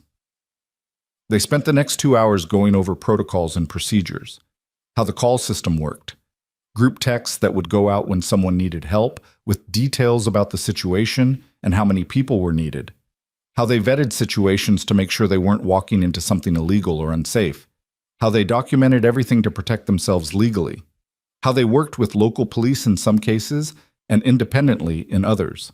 Jake explained the escort protocol for kids being bullied. We don't show up aggressive or threatening. We're just there, visible, a presence that says, this kid is protected. Usually, that's enough. Bullies are cowards. They don't want to mess with someone who's got backup. Rodriguez talked about the neighborhood patrols. We're not trying to replace police. We're supplemental. We walk through areas where people feel unsafe. We check on elderly residents who live alone. We make sure abandoned buildings aren't being used for illegal activity. Think of it as community service with a backbone. Vic covered the domestic situations, calls from people who had restraining orders that weren't being respected, or who were in danger but couldn't prove it yet. These are the most dangerous calls, he said seriously. Domestic violence is unpredictable. The victims are often trauma-bonded to their abusers and might turn on us even when we're trying to help. But these are also the most important calls, because these are people who've fallen through every crack in the system. They've called the police and been told there's nothing that can be done until something actually happens. We're the something that happens before the worst-case scenario. Stone finished with a warning. This is not glamorous work. Most of the time, nothing dramatic happens. We show up, we're a presence, and situations de-escalate. That's the goal, preventing violence, not engaging in it. But sometimes things go wrong. Sometimes people don't back down. Sometimes you'll end up in situations that are dangerous and chaotic and nothing like the controlled environment of training. You need to know that going in. You need to know what you're signing up for. Noah looked around at the assembled faces, these men and women who'd all made the same choice he was making now, who'd all decided that standing up mattered more than staying safe. He thought about Tessa, about how different her life would be right now if no one had been willing to intervene. He thought about Emma, about the kind of world he wanted her to grow up in. I understand, he said. I'm ready. Stone smiled, a rare expression that softened his weathered face. Then let's get you your first assignment. The assignment came sooner than Noah expected. 2 days later, his phone buzzed at 7 in the evening while he was helping Emma with homework. He glanced at it and saw a group text from Stone. Need 4 people for escort duty tomorrow morning. High school student, repeated harassment. Parents requested our help. 6:30 a.m. Briefing at 6. Who's available? Noah stared at the message for a long moment, his thumb hovering over the keyboard. This was real now. This was him actually committing to put himself out there, to show up when someone needed help. His heart was racing, adrenaline already starting to flow even though nothing had happened yet. He typed back, I'm available. 3 other responses came quickly. Vic, Jake, and a woman named Sarah who worked as an EMT. Stone sent another message. Good. Noah, this will be your first official action with us. You'll ride with me. Wear something presentable but not threatening. We want to look like concerned citizens, not a gang. Meet at the clubhouse at 6. Emma looked up from her math worksheet. Who are you texting? Just some friends, Noah said, pocketing his phone. I have to leave early tomorrow morning for something. Mrs. Chen will get you ready for school, okay? Okay? Emma went back to her homework, unconcerned, and Noah felt a wave of gratitude that she was still young enough to accept his explanations without suspicion. That night, Noah barely slept. He kept running through scenarios in his head, imagining what could go wrong, remembering the training, trying to prepare himself mentally for whatever tomorrow might bring. At 5 in the morning, he gave up on sleep entirely and got up, showered, put on jeans and a plain black t-shirt and the leather vest Vic had given him. He looked at himself in the mirror and barely recognized the man staring back, broader in the shoulders, more solid, with an expression that was harder and more determined than the exhausted father who'd looked back at him 3 months ago. He left a note for Mrs. Chen, kissed Emma's sleeping forehead, and drove through the dark morning streets to the clubhouse. Stone was already there, along with Vic, Jake, and Sarah. They were standing around a map spread out on a table, and Stone looked up when Noah entered. Right on time. Good. Come look at this. Stone pointed to the map, which showed a neighborhood on the north side of the city. Student's name is Marcus Chen, 15 years old, sophomore at North Metro High School. He's been getting harassed by a group of seniors for the past 3 months. Started verbal, escalated to physical last week. They jumped him after school, gave him a black eye and some bruises. Parents called the school. School said they'd handle it, but nothing's changed. So the parents called us. Why us specifically? Noah asked. Friend of a friend, Vic said. The dad's cousin is a veteran who knows about what we do. Reached out to ask if we could help. He traced a route on the map. Marcus lives here, school is here, about a 6-block walk. He usually walks alone because his parents both work early shifts. The seniors who've been harassing him know his route and have been waiting for him. So tomorrow morning, he doesn't walk alone. We'll pick him up at his house, Stone continued. Walk with him to school. Not saying anything, not trying to intimidate anyone, just being present. If the seniors show up, we stand between them and Marcus. Make it clear that he's not an easy target anymore. Sarah spoke up for the first time. I've got medical supplies in case anything does happen, but the goal is for nothing to happen. Just want to be prepared. They reviewed the plan 3 more times, going over contingencies, discussing what to do if the situation escalated, making sure everyone knew their role. Jake would walk point, Stone and Noah would flank Marcus, Vic and Sarah would bring up the rear. They'd spread out enough to not look like they were swarming the kid, but close enough to respond quickly if needed. At 6:15 they mounted up, 4 motorcycles and Sarah's SUV, which would follow at a distance. The morning was cold and gray, the sun not quite up yet, and Noah's breath misted in the air as he climbed onto the back of Stone's bike. He'd never ridden a motorcycle before, and there was a moment of pure terror as the engine roared to life beneath him and they pulled out of the parking lot. But then they were moving, wind rushing past, the city waking up around them, and the fear transformed into something else. Exhilaration, purpose, a sense that he was exactly where he needed to be. They pulled up to Marcus Chen's house at 6:25, parking the bikes along the street. The house was small and neat, a working-class home in a working-class neighborhood. The front door opened before they could knock, and Marcus stepped out, followed by his parents. The kid was thin and nervous-looking, with thick glasses and the kind of slouched posture that came from trying to make yourself smaller, less noticeable. His father was a short, compact man with graying hair and worried eyes. His mother was wringing her hands, looking at the assembled bikers with a mixture of hope and fear. Stone stepped forward and extended his hand. Mr. Chen, I'm Stone Maddox. We spoke on the phone. Mr. Chen shook his hand gratefully. Thank you for doing this. Thank you so much. Marcus has been terrified to go to school, and we don't know what else to do. Stone looked at Marcus, his expression gentle. Hey, Marcus, we're going to walk you to school this morning. That okay with you? Marcus nodded, not quite making eye contact. Yes, sir. You don't have to call me sir. Stone's fine. He gestured to the others. This is Vic, Jake, Sarah, and Noah.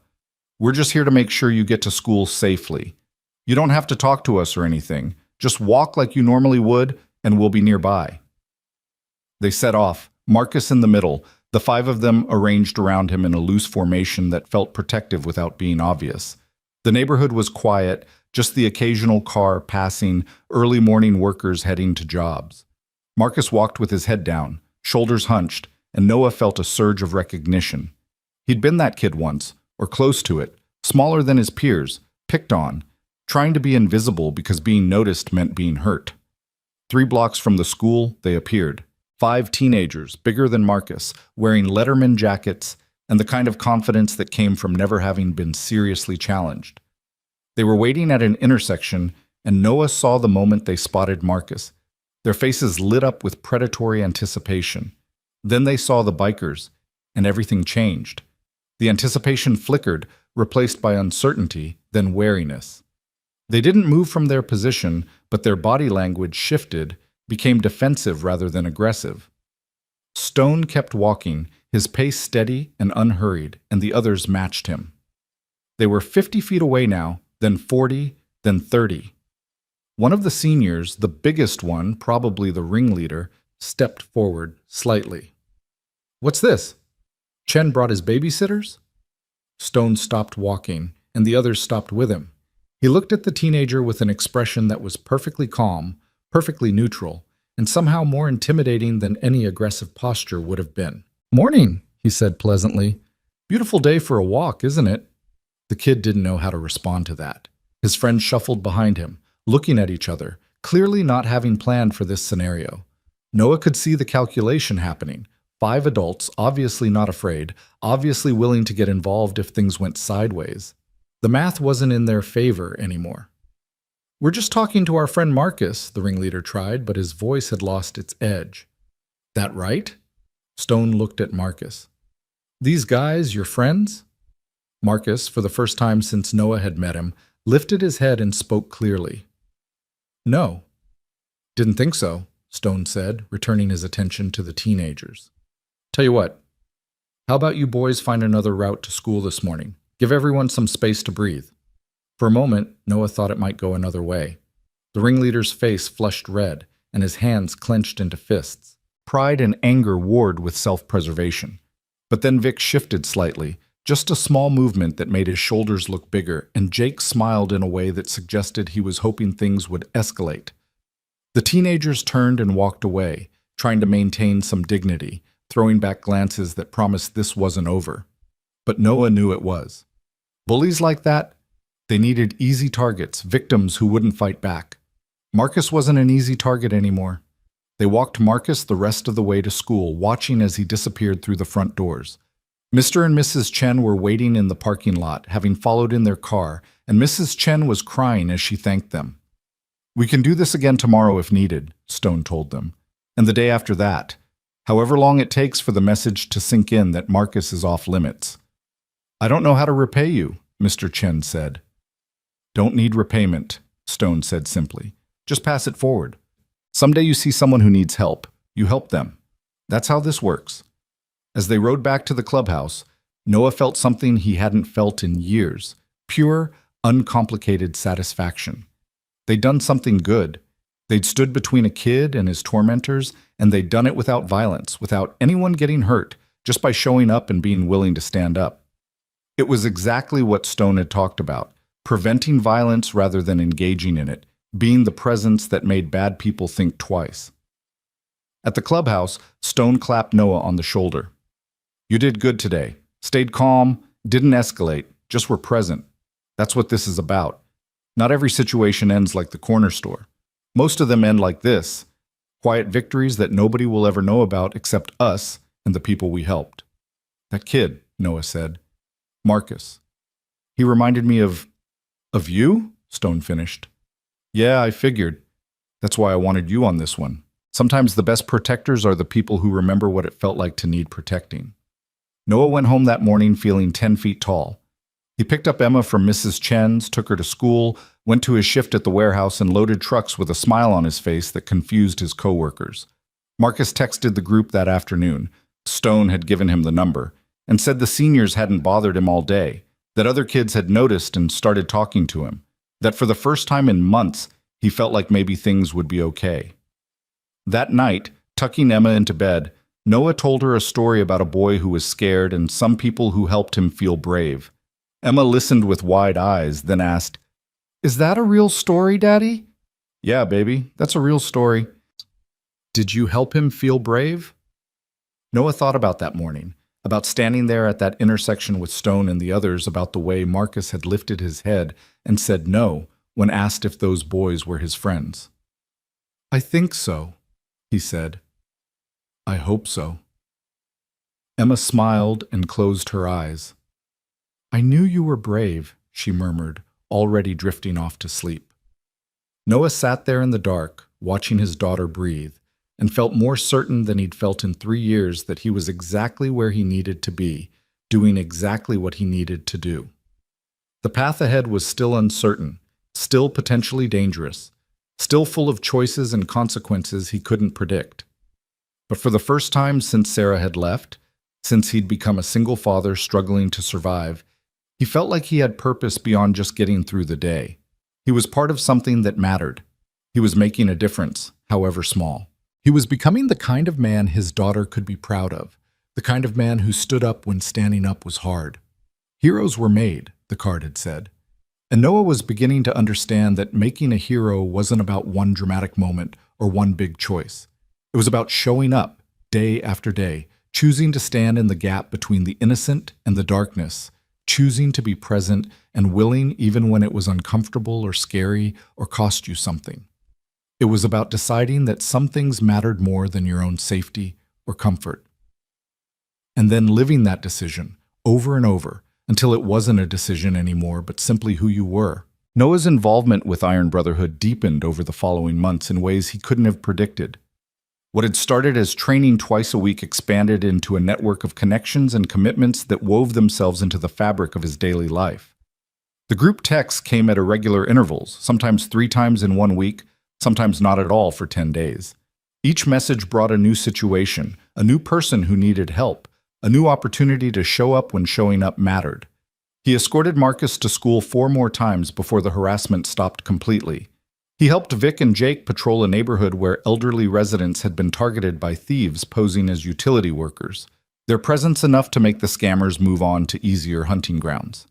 He stood outside a courthouse with Stone while a woman testified against her abusive ex-boyfriend, just in case the man's friends decided to make trouble. Nothing dramatic happened. That was the point, Stone kept reminding him. But the woman had texted afterward to say that knowing they were there had given her the courage to speak truthfully instead of recanting out of fear. The warehouse work continued, monotonous and necessary, but Noah found himself moving through those hours differently now. He wasn't just killing time until his next paycheck. He was maintaining the stability that allowed him to do work that actually mattered.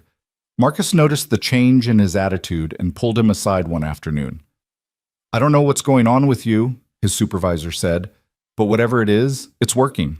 You're more focused, more efficient. Hell, you're practically running this loading dock yourself some days." He paused, studying Noah with shrewd eyes. "You thinking about moving up? Because there's a supervisor position opening up in 3 months, and I'm planning to recommend you for it." Noah blinked, surprised. A promotion meant better pay, better hours, more stability for Emma. It meant not having to worry quite so much about whether he could afford new shoes when she outgrew her current ones. "I'd be interested," he said carefully. "What would it involve?" "More responsibility, less physical labor, managing schedules, dealing with clients, making sure shipments go out on time. It's still hard work, but it's different hard work." Marcus grinned. "And it pays about $15,000 more a year, which I'm guessing wouldn't hurt." $15,000. That was summer camp for Emma. Proper winter coats, maybe even saving enough to move out of their cramped apartment into something with an extra bedroom. Noah felt something unfamiliar rising in his chest. Hope, genuine hope, that life might get easier instead of harder. "Then yeah," he said, "I'm definitely interested." "Good," Marcus said, clapping him on the shoulder. "Keep doing what you're doing, and the job's yours." And Noah texted Stone about it that night, and the response came back quickly. "That's outstanding news. This is what I've been saying. When you have purpose, when you're working towards something that matters, everything else falls into place. Proud of you." The words sat on Noah's screen, glowing in the darkness of his bedroom, and he felt an unexpected tightness in his throat. Stone wasn't his father. His actual father had died when Noah was 12, a heart attack that had come without warning. But there was something paternal in the older man's approval, something that filled a space Noah hadn't realized was still empty.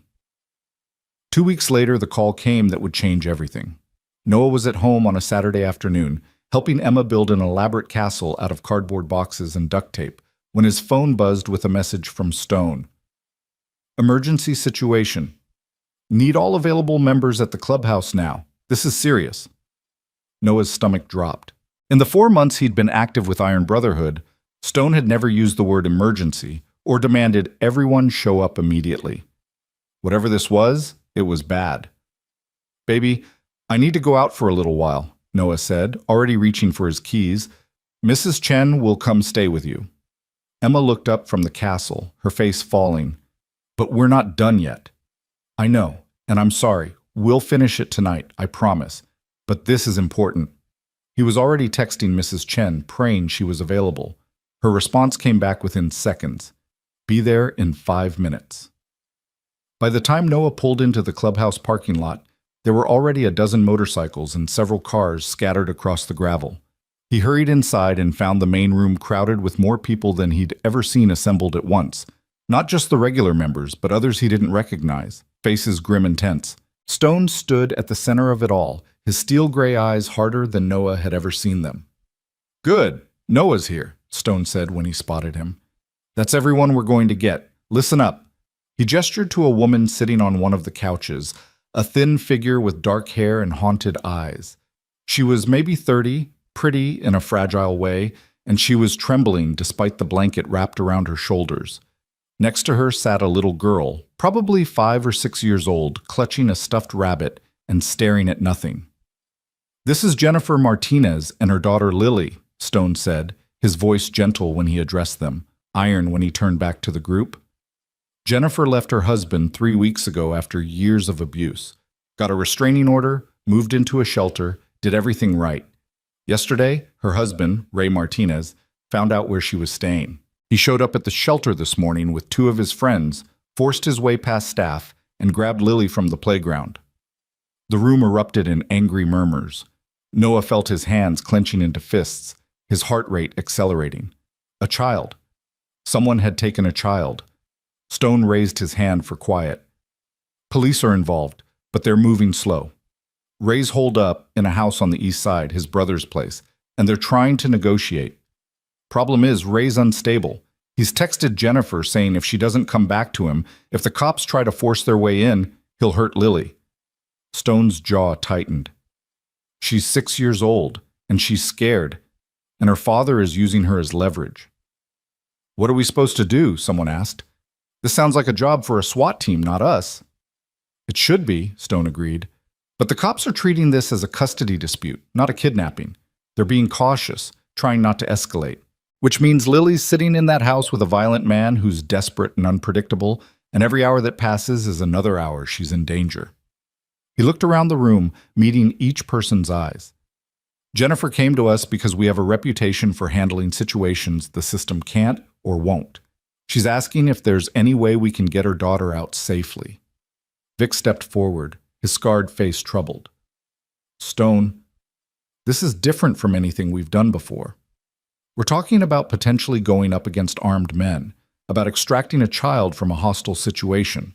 This isn't escorting a kid to school or having a conversation with an ex who won't back off. This is tactical, dangerous, possibly illegal, depending on how it goes down." "I know," Stone said quietly, "which is why I'm not ordering anyone to participate. This is volunteers only. Anyone who wants to walk away, no judgment, no consequences. But I'm going in, with or without backup, because that little girl doesn't have time for us to debate the risks." The room was silent for a long moment. Noah looked at Lily, at the way she clutched that rabbit, at the empty expression on her face that he recognized from Emma whenever she'd had a nightmare. That 1,000-yard stare of a child whose sense of safety had been shattered. He thought about what it would feel like if someone took Emma, if his daughter was trapped somewhere with someone who wanted to hurt her, if he was sitting here helpless while people debated whether helping was too risky. "I'm in," Noah said, and his voice came out stronger than he expected. Around the room, others echoed the sentiment. Vic nodded. Jake said, "Obviously." Rodriguez cracked her knuckles. Sarah started pulling medical supplies from her bag. Within 2 minutes, 12 people had committed to the operation, and Stone's expression shifted from grim determination to something approaching relief. "All right," he said, "here's what we know." They spent the next hour planning. Stone pulled up satellite images of the house on his laptop, a rundown 2-story in a neighborhood that had seen better days, with a fenced backyard and minimal cover for approach.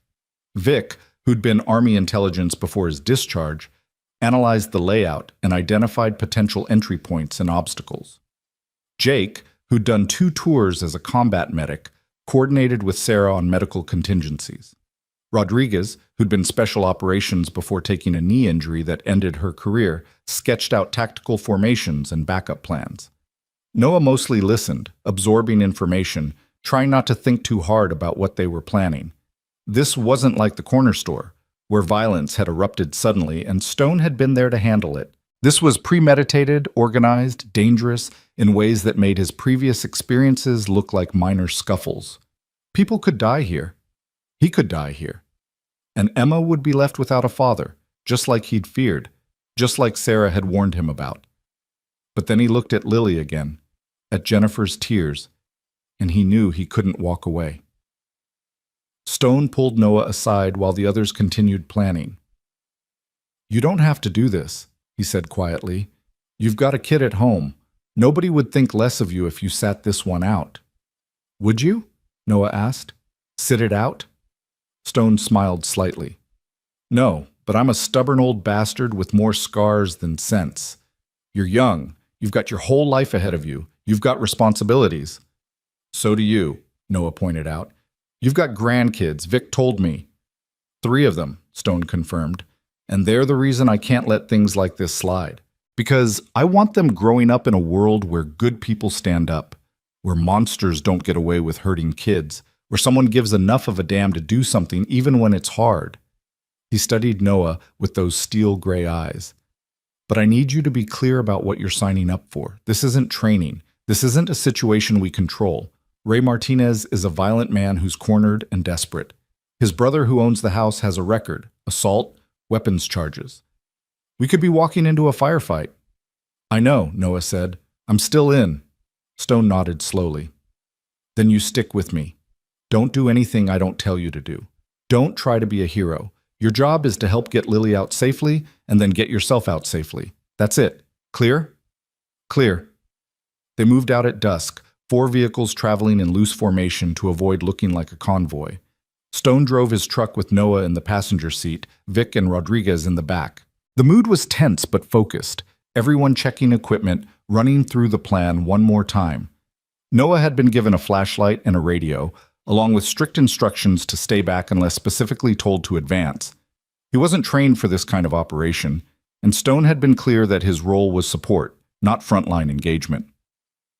The house came into view as they turned onto Preston Street, a sagging structure with peeling paint and a lawn that was more dirt than grass. The fence around the backyard was chain link, about 6 feet high with gaps where sections had rusted through. Lights were on inside, and Noah could see shadows moving behind curtains. Ray's truck was in the driveway, a beat-up Ford with a cracked windshield. They parked 2 blocks away and approached on foot, splitting into 2 groups. Stone, Noah, Vic, and Rodriguez would take the back entrance. Jake, Sarah, and 4 others would create a distraction at the front, drawing attention away from the extraction team. The plan was simple in concept, complex in execution. Get inside, locate Lily, get out before Ray or his brother could react violently. "Remember," Stone said quietly as they crept through a neighbor's yard toward the back fence, "we're not here to fight. We're here to extract the girl. If we can do that without anyone getting hurt, that's a win. If shooting starts, you get down and stay down. Understand?" Noah nodded, his mouth too dry to speak. His heart was hammering so hard he was sure the others could hear it. Every shadow looked threatening, every sound magnified. This was nothing like training. This was real, and the stakes were a little girl's life. They reached the fence, and Vic produced a pair of wire cutters, quickly snipping through a section near the back corner. The metal parted with soft pinging sounds that seemed impossibly loud in the quiet evening. Rodriguez slipped through first, moving low and fast, her years of training evident in every economical movement. Stone went next, then gestured for Noah to follow. The backyard was cluttered with junk. An old car up on blocks, scattered tools, empty beer cans. They moved between the obstacles, using them for cover, approaching the back door. Through a window, Noah could see into what looked like a kitchen, dirty dishes piled in the sink, empty pizza boxes on the counter. No people visible. Stone pressed his ear to the door, listening. Then he tried the knob. It turned easily, unlocked. He looked back at the others, held up 3 fingers, counted down silently. 3, 2, 1. The door swung open and they flowed inside, Stone leading with Rodriguez right behind him. The kitchen was empty, but voices carried from deeper in the house. Male voices, angry, overlapping. Stone moved toward them with Noah following, every nerve in his body screaming warnings. They cleared a hallway, a bathroom, a bedroom that looked like it hadn't been cleaned in months. The voices were coming from the front room now, and Noah could make out words. "Cops want to wait us out. Let them wait. Not giving up my daughter to that bitch." Stone held up a fist. "Stop." They froze, and he gestured toward a door off the hallway, partially open. Through the gap, Noah could see pink fabric, a child's dress. Lily. Stone pointed at Noah and Vic, then at the door. Their job, get to Lily. He and Rodriguez would handle whoever was in the front room. Noah's pulse was racing so fast he felt dizzy, but he nodded. This was it. This was what they'd come for. Stone moved toward the front room, Rodriguez behind him. The moment they disappeared around the corner, Noah and Vic rushed the bedroom door. It swung open to reveal a small room with a bare mattress on the floor, some scattered toys, and Lily sitting in the corner, still clutching her rabbit, her eyes wide with fear. "Hey, sweetie," Vic said softly, kneeling down to her level. "Your mom sent us to take you home. Is that okay?" Lily stared at them, too scared to speak. From the front room came raised voices, Stone's calm baritone cutting through someone else's aggressive shouting. "Ray Martinez? I'm here to talk about your daughter." "Who the hell are you? How did you get in here?" "That doesn't matter. What matters is Lily. She's scared, Ray. She wants to go home to her mother." "Her mother kidnapped her. I'm her father. I got rights." Noah blocked out the argument and focused on Lily. He knelt down next to Vic and tried to make his voice as gentle as possible. "I've got a daughter, too.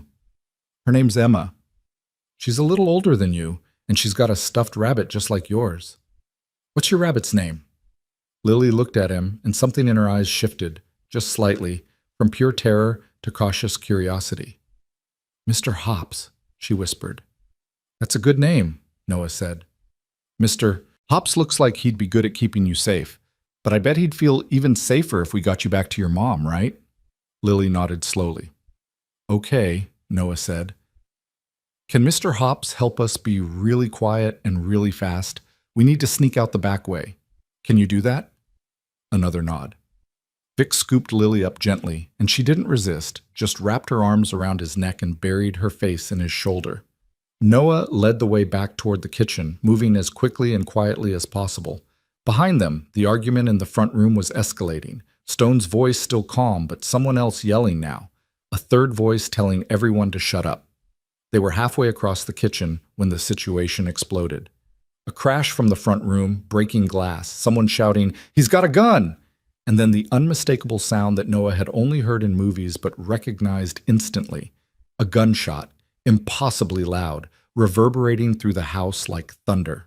Lily screamed, Vic stumbled and went down hard, and Noah's training took over before his conscious mind could catch up. He grabbed Lily from Vic's arms. The big man was moving, not shot but off balance, and ran. Ran for the back door, for the yard, for safety, with Lily's screams in his ears and more shots cracking behind him. He burst through the door and kept running, not looking back, focused only on getting this child away from the violence. Through the gap in the fence, across the neighbor's yard, his lungs burning and his legs pumping, and Lily's small body clutched to his chest. He could hear more gunfire behind him, shouts, chaos, but he didn't stop until he reached the vehicles 2 blocks away where Sarah was waiting. "Take her," Noah gasped, practically throwing Lily into Sarah's arms. "Vic's down, shots fired. I need to go back."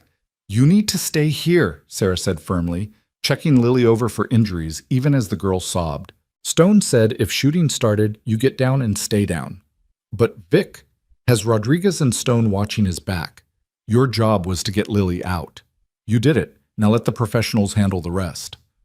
Noah stood there, shaking with adrenaline and fear, listening to the sounds of chaos carrying through the quiet neighborhood. Sirens were wailing now, police finally responding with urgency now that shots had been fired. Neighbors were coming out of their houses, pointing, talking on phones. The operation had gone loud, and there was nothing Noah could do but wait. Rodriguez appeared first, jogging through the darkness with economical movements, her expression grim. "Everyone out," she reported. Vic took a ricochet fragment to the shoulder, nothing serious. Stone's staying back to talk to cops since this is about to get complicated. Jake and the others arrived from their position at the front, reporting that Ray had fired 3 shots, 1 at Stone, 2 Wild, before his brother had tackled him and wrestled the gun away. No one had been seriously hurt except Ray, who'd been punched hard enough by his own brother to break his nose after the idiot started shooting. The brother, apparently, had limits to his loyalty, and endangering a child had crossed them. Jennifer arrived 20 minutes later, brought by one of the other members who'd stayed with her. The reunion with Lily was everything you'd expect, tears and desperate hugs and promises that everything would be okay now. Lily clung to her mother and wouldn't let go, and Jennifer kept saying thank you over and over while crying so hard she could barely breathe. Stone showed up an hour after that, looking tired but satisfied. Cops are handling the rest. Ray's being charged with kidnapping, assault, weapons violations, and about 6 other things. His brother's cooperating, gave a full statement. Jennifer and Lily are safe, restraining orders being upgraded to a more serious protective order, and Ray's not getting bail. He looked at Noah. You did good getting her out, real good. Noah couldn't speak. His hands were still shaking, his heart still racing. The adrenaline was crashing now, leaving him feeling hollowed out and nauseous. He'd been in a house where people were shooting at each other. He'd run through gunfire carrying a child. The reality of it was hitting him in waves, and he had to sit down before he fell down. Vic came over, his shoulder bandaged but moving freely. Hey, you okay? I don't know, Noah said honestly. I know, Vic said, sitting down next to him. Your first real firefight. It doesn't get easier, but you did exactly what you needed to do. You got the kid out. That's what matters. Someone could have died, Noah said. We could have died. Lily could have been hit by a stray bullet. This was insane. Yes, Vic agreed. It was. That's the job sometimes. But look. He pointed to where Jennifer and Lily sat in Sarah's SUV, mother and daughter wrapped around each other. That little girl is safe. She's not being used as a weapon against her mother. She's going to grow up knowing that when things were darkest, people showed up for her. That's worth the risk. Noah wanted to argue, wanted to say that nothing was worth the risk of leaving Emma without a father. But he looked at Lily and thought about how it would feel if she were Emma, if his daughter were the one trapped with a violent man, if he were the one desperately hoping someone would help.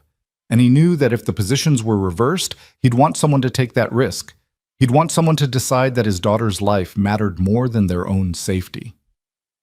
Yeah, he said finally. Yeah, it is.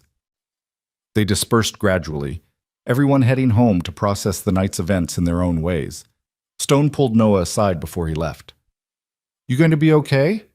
I think so, Noah said. Eventually. Good. Take tomorrow off from training. Spend time with Emma. Process this. And Noah? Stone's expression was serious. What happened tonight, that's not typical. Most of what we do is calm and controlled, but sometimes things go wrong. Sometimes the darkness fights back. You need to decide if you can handle that, if you can keep showing up knowing that any call could turn into what tonight turned into. I don't know if I can, Noah admitted. That's honest, Stone said. Think about it. There's no shame in saying this isn't for you, but if you do decide to stay, I need to know you're all in. Can't have people second-guessing themselves in critical moments. Noah drove home in a daze, his mind replaying the events on a loop. The gunshot. The running. Lily's screams. He felt disconnected from his own body, like he was watching someone else's hands grip the steering wheel, someone else's foot press the accelerator. Mrs. Chen was asleep on his couch when he got home. He woke her gently, paid her extra for the late hour, and thanked her profusely. She looked at him with knowing eyes. She'd been a nurse during the war in Vietnam, he remembered. She understood that look that people got when they'd seen too much, and patted his cheek before leaving. Emma was sound asleep, her breathing soft and even, the cardboard castle they'd been building still scattered across the living room floor. Noah stood in her doorway for a long time, watching her sleep, feeling the weight of the night pressing down on him. She was safe. She was okay. She had no idea that her father had just run through gunfire to save someone else's child. He finally went to bed around 3 in the morning, but didn't sleep. Every time he closed his eyes, he saw Lily's terrified face, heard the gunshots, felt the adrenaline spike. He kept thinking about Sarah's warnings, about how he had responsibilities, about Emma needing her father. Sunday morning came gray and cold. Noah made Emma pancakes and watched her chatter about her friend's birthday party next week. And he tried to be present, tried to focus on her instead of the loop playing in his head. But Emma noticed. Daddy, you look sad. Just tired, baby. Are you sure? Noah set down his spatula and knelt down to Emma's level. Sometimes grown-ups have to do hard things, things that are scary and make them feel tired afterward. But those things are important, even when they're scary. Does that make sense? Emma considered this seriously. Like when I had to get that shot at the doctor's? That was scary but important? Exactly like that, Noah said, pulling her into a hug. You're very smart, you know that? I know, Emma said matter-of-factly, and Noah laughed despite everything. He spent the day doing normal things, playing with Emma, cleaning the apartment, watching cartoons. But underneath it all, Stone's question kept circling. Could he handle this? Could he keep showing up knowing that any situation could turn violent? Could he keep risking his life when Emma needed him? Monday morning, he called Stone. I need to talk to you about Saturday night. Come by the clubhouse. I'll make coffee. They sat in the empty clubhouse. It was strange seeing it quiet and daylit instead of full of people, and Noah tried to put his thoughts into words. I keep thinking about what would have happened if one of those bullets had hit me. If I'd been killed and Emma had to grow up without a father. How do you justify that? How do you balance protecting strangers against protecting your own family? Stone sipped his coffee, taking his time before responding. You don't. You can't. There's no perfect balance, no equation that makes it make sense. All you can do is decide what kind of person you want to be and what kind of world you want your daughter to grow up in. That's not really an answer. No, Stone agreed, because there isn't a good answer. I've got 3 grandkids, like I said. If something happens to me, they lose their grandfather. But if I stop doing this work, if good people stop standing up, what kind of world are they inheriting? One where kids like Lily are used as weapons, where bullies like those seniors make Marcus's life hell, where women like Tessa get brutalized by men like Briggs and nobody helps. He set down his coffee cup. I can't stop those things from happening everywhere. None of us can. But we can stop them from happening here, in our city, to people we can reach. And maybe that's enough. What if it's not? What if I can't do both? Be there for Emma and be there for people like Lily?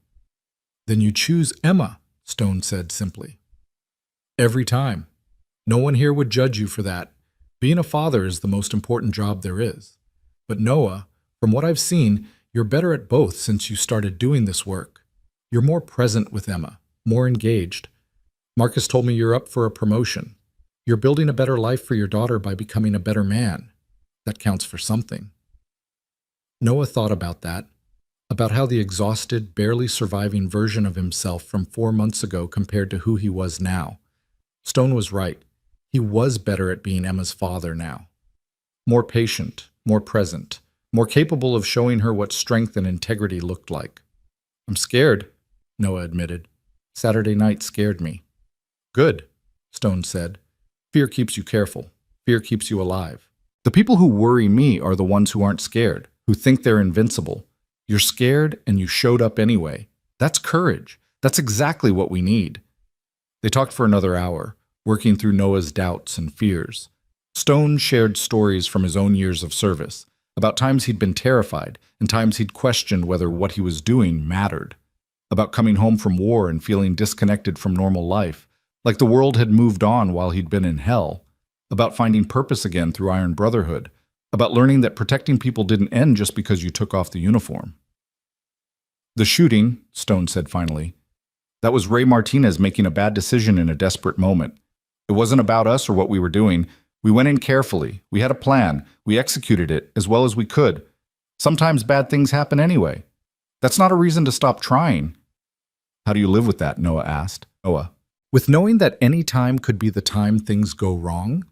Stone smiled slightly, a sad expression that held decades of hard-won wisdom. You accept that life is uncertain. You accept that you can't control everything. And then you decide that some things are worth the risk anyway. Love is worth it. Family is worth it. Standing up for people who can't stand up for themselves, that's worth it. You measure your life not by how long you live, but by what you do with the time you have. Noah left the clubhouse that afternoon feeling more settled, more certain. The fear hadn't gone away. He suspected it never would, but it had transformed into something manageable, something that coexisted with his commitment rather than overwhelming it. He was scared, and he was staying. Both things were true. He picked up Emma from school, and they finished building the cardboard castle together. While she played inside it, declaring herself Princess Emma of Castle Living Room, Noah texted the Iron Brotherhood group, I'm still in. Whatever you need, whenever you need it, I'm there. Stone's response came quickly. Knew you would be. Welcome back, brother. That night, after Emma was asleep, Noah sat on his balcony and thought about Lily, about how she was probably sleeping in her own bed now, safe with her mother, maybe having nightmares, but alive and protected. He thought about Marcus walking to school without fear. He thought about Tessa behind that counter and how differently that night could have ended. Heroes were made, the card had said. And Noah was beginning to understand that being made meant being forged, tempered through fire and fear and difficult choices. It meant showing up even when you were scared. It meant risking yourself for others because that's what decent people did. It meant accepting that the world was uncertain and dangerous and doing your best to stand between the darkness and the light anyway. He was a father first. That would never change. But he was also becoming something more. A guardian. A protector. Someone who'd looked at the worst the world had to offer and had decided that he would be part of the solution rather than part of the problem. The path ahead was still uncertain. There would be more calls, more situations, more moments where he'd have to choose between safety and service. But he knew now that he'd keep choosing service, keep showing up, keep standing in the gap. Because someone had to. And he discovered that he was someone who could. The promotion came through 3 weeks after the Lily Martinez rescue, just as Marcus had promised. Noah signed the paperwork in a cramped office that smelled like coffee and old paper, his hand steady despite the enormity of what this meant. $15,000 more a year. Benefits that actually covered things. Set hours instead of whatever shifts needed filling. It felt like winning the lottery, except he'd earned it through months of showing up and doing the work, through becoming someone reliable instead of someone just surviving. Emma squealed when he told her, even though she didn't really understand what a promotion meant beyond, "Daddy makes more money now." They celebrated with pizza from the good place instead of the cheap place, and Noah let her order dessert, and they ate until they were both too full and happy to move. Watching her laugh with tomato sauce on her chin, Noah felt something settle in his chest, a sense that maybe, finally, things were moving in the right direction. The supervisor position meant different challenges. Instead of loading trucks, Noah was coordinating teams, managing schedules, dealing with client complaints and logistical problems. It was harder in some ways, easier in others, but most importantly, it was engaging. He had to think, had to solve problems, had to be present and strategic. The hours were better too, 7 to 4 most days, which meant he could pick Emma up from school himself, instead of relying on Mrs. Chen for everything. But the Iron Brotherhood work continued, woven into his new routine like a second job that paid in purpose instead of dollars. The calls came at irregular intervals, sometimes bunched together, sometimes with quiet weeks in between. Noah responded to each one, showing up when Stone needed bodies, lending his presence to situations that required someone willing to stand between threats and victims. He escorted a young woman who'd received death threats from an ex-boyfriend to and from work for 2 weeks, until the man was arrested for violating parole. He helped Vic and Rodriguez patrol a neighborhood where someone had been setting fires in trash cans and mailboxes, their visible presence enough to make the arsonist move on or stop. He stood in a courthouse hallway while a teenager testified against a gang member who'd tried to recruit him, making sure no one intimidated the kid into silence. Most of it was unglamorous and undramatic, exactly as Stone had always said it would be. They were a presence, a deterrent, a message that said some people in this city still gave a damn. And slowly, gradually, Noah watched the impact ripple outward. Marcus Chen, the bullied kid they'd escorted to school, started a self-defense club at his high school. Tessa, the cashier from the corner store, was back working retail, but now with security training and a voice that didn't shake when she had to tell someone no. Jennifer Martinez enrolled in nursing school, determined to build a stable life for Lily without depending on anyone who might hurt them. The people they helped didn't stay victims. They became survivors, then thrivers, then sometimes helpers themselves. It was a cycle that Stone called passing it forward, and Noah was starting to understand how much power there was in that simple concept. 6 months after his promotion, Noah got a call from an unexpected source. His phone rang on a Tuesday evening while he was helping Emma with homework, and the number was one he hadn't seen in months. Sarah, his ex-wife. He almost didn't answer, but something made him pick up. Hello? Noah. Her voice was different than he remembered, softer, less sharp. I know this is weird, and you probably don't want to talk to me, but I heard about your promotion through my sister who knows Marcus somehow. I wanted to say congratulations. Noah stepped out onto the balcony, away from Emma's ears. Thanks, that's unexpected. I know. Sarah paused, and he could hear traffic in the background, like she was calling from her car. I also heard some other things about you being involved with some kind of community group, veterans or something? Noah's guard went up immediately. Where did you hear that? Does it matter? Look, I'm not trying to start a fight. She stopped, started again. When we talked before about you joining that biker group, I was harsh. I said things that were unfair, and I've been thinking about it, about how I left, about how you've been managing everything by yourself. My sister showed me some articles about that motorcycle club, about the things they do, and I realized I was wrong. Noah didn't know what to say. Sarah admitting she was wrong about anything was unprecedented territory. You're a good father, Noah, Sarah continued, and her voice cracked slightly. You've always been a good father. I was the one who couldn't handle the struggle, who needed more than you could give. But that wasn't your fault. And what you're doing now, trying to make the world safer for Emma and kids like her, that's not irresponsible. That's exactly what a good father does. I don't know what to say, Noah managed. You don't have to say anything. I just wanted you to know that I see what you're doing, and I'm proud of you. Emma's lucky to have you. She took a breath. And if you ever need help with her, if you need someone to take her for a weekend so you can do whatever it is you need to do, I'm here. I know I haven't been, but I want to be now, if you'll let me. They talked for another 20 minutes, a conversation that was awkward and painful and somehow healing at the same time. Sarah didn't ask to get back together. They were long past that. But she did ask to be more present in Emma's life, to step up in ways she hadn't since leaving. Noah agreed cautiously, not entirely trusting this version of his ex-wife, but willing to give her a chance for Emma's sake. When he went back inside, Emma looked up from her math problems. Was that Mommy? Yeah, baby. She wants to see you this weekend if that's okay with you. Emma's face lit up in a way that made Noah's heart ache. Really? She does? Really? She's going to pick you up Saturday morning. That weekend, Noah had the apartment to himself for the first time in months. He spent Saturday morning cleaning, then training at the clubhouse, then just sitting on his balcony with coffee, enjoying the rare silence. Stone called around noon to check in, and they talked about nothing important: sports, weather, the upcoming charity ride Iron Brotherhood was organizing. You sound different, Stone observed. More settled. I feel different, Noah admitted, like things are finally falling into place. The job's going well, Emma's happy, even Sarah's trying to step up. It feels almost too good, you know? Like, I'm waiting for something to go wrong. That's the trauma talking, Stone said. After years of struggle, peace feels suspicious. But Noah, you earned this. You put in the work, you made the changes, you became someone who could handle success. Don't sabotage it by waiting for disaster. Just enjoy it. It was good advice, and Noah tried to follow it. He let himself relax, let himself believe that maybe life could actually get easier instead of harder. He took Emma to the movies, to the park, to the science museum she'd been begging to visit. He went on a date with a woman named Melissa he'd met at the warehouse. Nothing serious, just coffee and conversation, but it felt good to remember that he was someone beyond just Emma's dad or one of Stone's guys. The months rolled forward.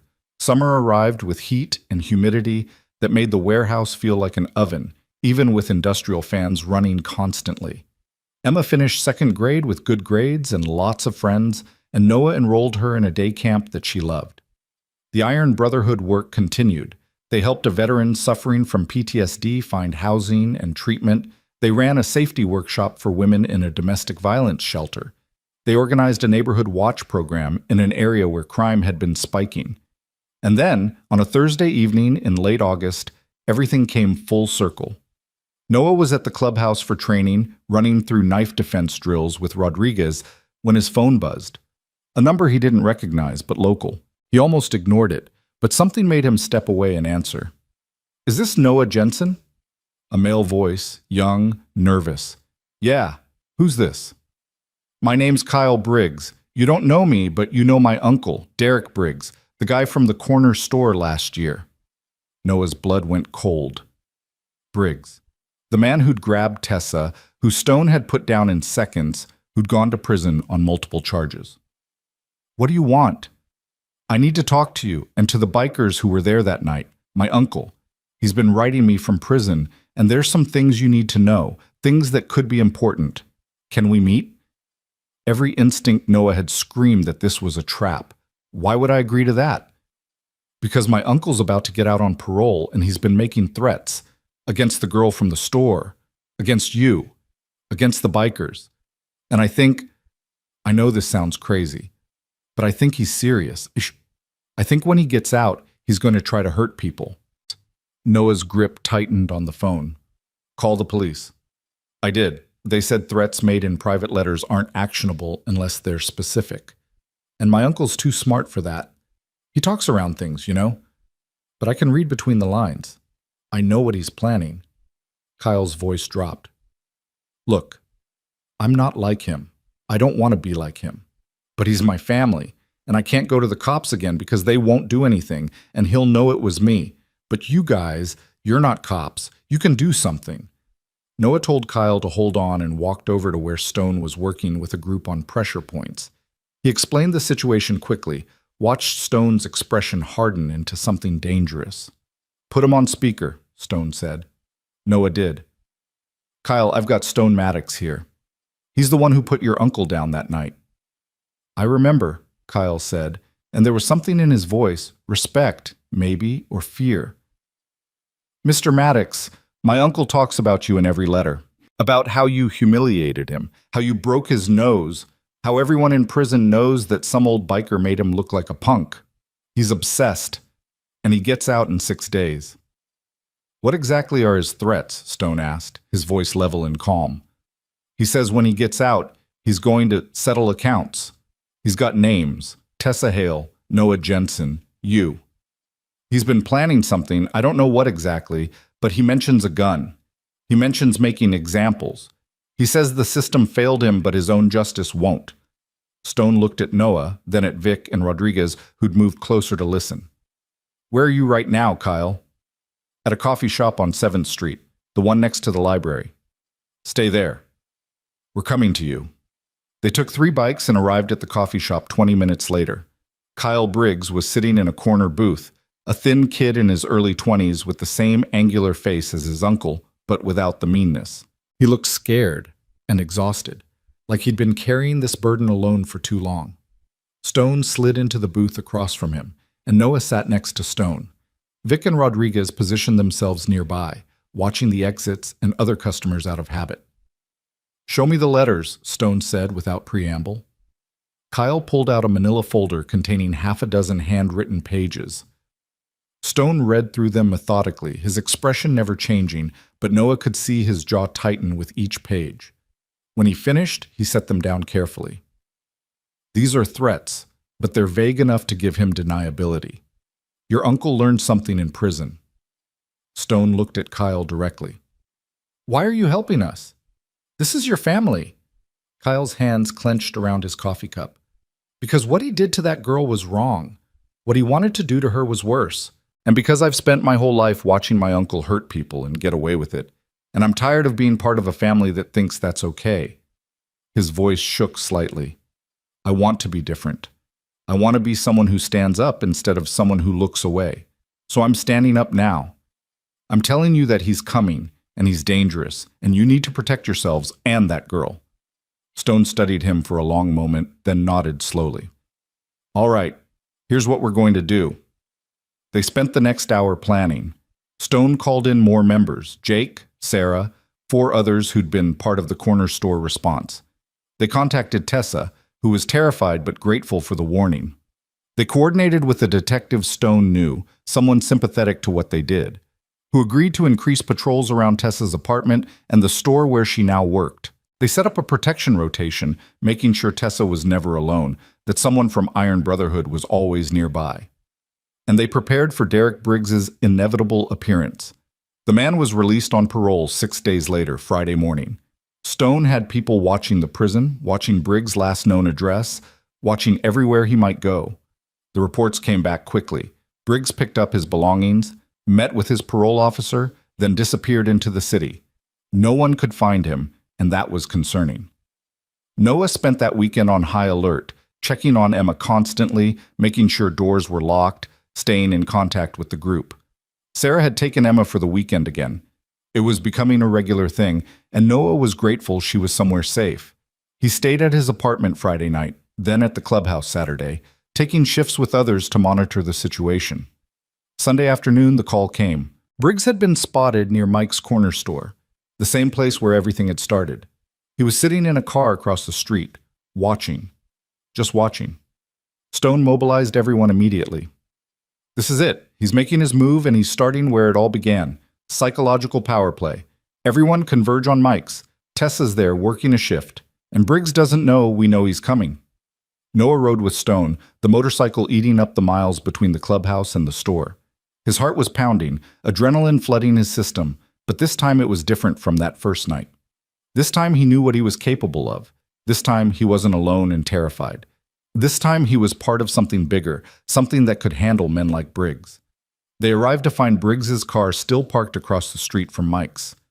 Through the store windows, Noah could see Tessa behind the counter, looking nervous but holding herself together. Mike himself was there too, restocking shelves, and 2 undercover police officers were posing as customers. The detective had come through after all. 10 motorcycles pulled up in formation, parking in a line between Briggs' car and the store entrance. The bikers dismounted slowly, deliberately, forming a wall of leather and steel and absolute determination. Stone walked to the front of the group, and Noah stood beside him, along with Vic and Rodriguez and Jake and all the others who'd become his family over these months. Briggs got out of his car. He looked different from that night, harder, more scarred, the kind of damage that prison does to a man who goes in angry and comes out angrier. His eyes swept across the assembled bikers, and Noah saw recognition spark when he spotted Stone. Then fury when he realized he was outnumbered again. "You've got a lot of nerve showing up here," Stone called across the street, his voice carrying but not shouting. "This place is under protection. The girl is under protection. You come near either, you'll wish you'd stayed in prison." Briggs laughed, but it was a brittle sound. "You can't watch them forever, old man. I got nothing but time now. Sooner or later, you'll slip, and when we do, you'll find 20 more people standing in line behind us," Stone interrupted. "We're not going away, Briggs. Every step you take toward that girl, toward Noah, toward anyone involved in what happened that night, we'll be there. We'll be watching. We'll be waiting. And if you try anything at all, you won't be dealing with the legal system. You'll be dealing with us." The threat hung in the air, clear and unmistakable. This wasn't a bluff. This was a promise, backed by men and women who'd proven they were willing to follow through. Briggs stood there for a long moment, his hands clenching and unclenching, violence radiating off him like heat. Noah could see him calculating, weighing options, trying to find an angle, but there wasn't one. He was alone. They were many. He was isolated. They were unified. He was a coward who preyed on the weak. They were protectors who stood against predators. "This isn't over," Briggs finally said. "Yes," Stone said quietly, "it is. Your parole officer's been informed about you showing up here. Those cops in the store right now, they've documented everything. You're one mistake away from going back to prison, and we're going to make sure you make that mistake if you don't walk away right now and never come back." Briggs looked at the store one more time, at Tessa visible through the window, and Noah saw the moment when the calculation shifted, when the risk finally outweighed whatever revenge fantasy he'd been nursing. He got back in his car without another word and drove away, tires squealing slightly, his anger impotent and wasted. They watched him disappear down the street, and only then did Stone allow himself to relax slightly. "Stay here for a bit," he told the group. "Make sure he doesn't circle back." Noah walked into the store where Tessa was standing behind the counter with tears streaming down her face. The undercover officers were already on their radios, reporting Briggs' location and direction. Mike was standing next to Tessa with his arm around her shoulders, and when he saw Noah, he nodded once, a gesture of profound gratitude. "Thank you," Tessa said, her voice shaking. "Thank you all so much." "You're safe now," Noah said. "He's not coming back. He knows we're watching, and he's not stupid enough to try anything when he knows he'll get caught."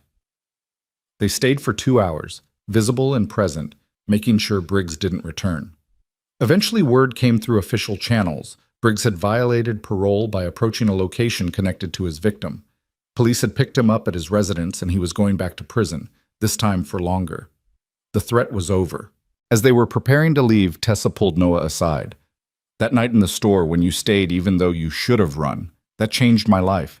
Not just because you and the others saved me, but because it showed me what real courage looks like. I went back to school because of that. I'm studying social work now. I want to help people like you helped me. Noah felt something swell in his chest, pride and humility mixed together. You were always strong. We just showed up at the right time. No, Tessa said firmly. You showed up when no one else would. That matters. That changes everything. They rode back to the clubhouse as the sun was setting, the sky painted in oranges and purples. The city spread out below them. At the clubhouse, Stone called everyone together in the main room. Today was a reminder of why we do this, he said. Derek Briggs thought he could come back and intimidate people, thought he could terrorize someone who'd already survived him once. He was wrong because we stood together, because we showed up, because we decided that some people in this city still give a damn. He looked around at the assembled faces. I'm proud of every one of you, proud to call you family, proud to stand with you. There were nods and murmured agreements, and Noah felt it again, that sense of belonging, of purpose, of being part of something that mattered. These people weren't just colleagues or friends. They were brothers and sisters in a battle that most people never even knew was being fought. Later that night, after everyone had dispersed and Noah was driving home, Stone called him. You did good today. Stood tall when it counted. I was scared, Noah admitted. Of course you were. Fear's natural, but you showed up anyway. That's what counts. Stone paused. I've been thinking about something. About leadership, about the future. I'm not getting any younger, and Iron Brotherhood needs people who can step up, who can take responsibility when I'm not around. I think you could be one of those people. Noah almost swerved off the road. Stone, I've only been doing this for 9 months, Stone finished, and in that time you've proven yourself over and over. You're reliable, you're brave, you think clearly under pressure, and people trust you. Those are the qualities of a leader. I'm not saying it happens overnight, but I want you to start thinking about it, about taking on more responsibility, about maybe running some operations yourself. I don't know if I'm ready for that. No one's ever ready, Stone said, but you'll rise to it when the time comes. Think about it. Noah pulled into his apartment parking lot and sat in his truck for a few minutes after hanging up, processing everything. Leadership, responsibility. The idea was terrifying and thrilling in equal measure. He thought about that version of himself from almost a year ago, exhausted, barely surviving, just trying to make it to the next day. That person would never have imagined this future, this life where he mattered, where he was someone other people looked to for guidance and protection. He went upstairs, and the apartment was quiet. Emma was still with Sarah. He stood on his balcony looking out over the city, thinking about all the people down there, all the lives being lived, all the struggles happening in darkness. And he thought about how many of those struggles could be eased if someone just showed up, just stood between the victim and the victimizer, just gave enough of a damn to say, not here, not today. His phone buzzed, a text from Emma. Mommy and I made cookies. I saved you 3. See you tomorrow. Love you, Daddy. Noah smiled, feeling warmth spread through his chest. This life he'd built, working a good job, being present for his daughter, standing up for people who needed protection. It was messy and complicated and sometimes scary. But it was meaningful. It was purposeful. It was exactly what he needed to be doing. Monday morning came bright and clear. Noah dropped Emma at school, kissed her forehead, watched her run off to join her friends. Then he drove to the warehouse, parked in the supervisor spot that still felt surreal, and walked into a job that challenged him and paid him enough to build a real future. At lunch, he got a text from Kyle Briggs. My uncle's back in prison. Thank you for stopping him. And thank you for showing me what being a man actually looks like. I'm starting community college next month. Criminal justice. I want to be someone who helps instead of someone who hurts. Noah showed the text to Stone during training that evening, and the older man smiled. That's the real victory right there. Not just stopping Briggs, but changing the trajectory of someone who might have followed in his footsteps. That kid's going to make a difference now because we showed him it was possible. We're not saving the world, Noah said. No, Stone agreed, but we're saving our corner of it, and if everyone saved their corner, the world would be a pretty different place. The weeks that followed fell into a comfortable rhythm. Noah worked his days, spent evenings with Emma, responded to Iron Brotherhood calls when they came. He took Sarah up on her offer to take Emma more regularly, which gave him more freedom to help when situations arose. The relationship with his ex-wife would never be perfect, but it had evolved into something functional, something that worked for Emma's benefit. He went on more dates with Melissa, the woman from the warehouse. She knew about his Iron Brotherhood work. He'd been upfront about it, and she thought it was admirable rather than crazy. They took things slow, neither of them in a rush, but it felt good to have someone to talk to, someone who understood that life was complicated and messy and still worth showing up for. 3 months after the Briggs situation, Stone called a special meeting at the clubhouse.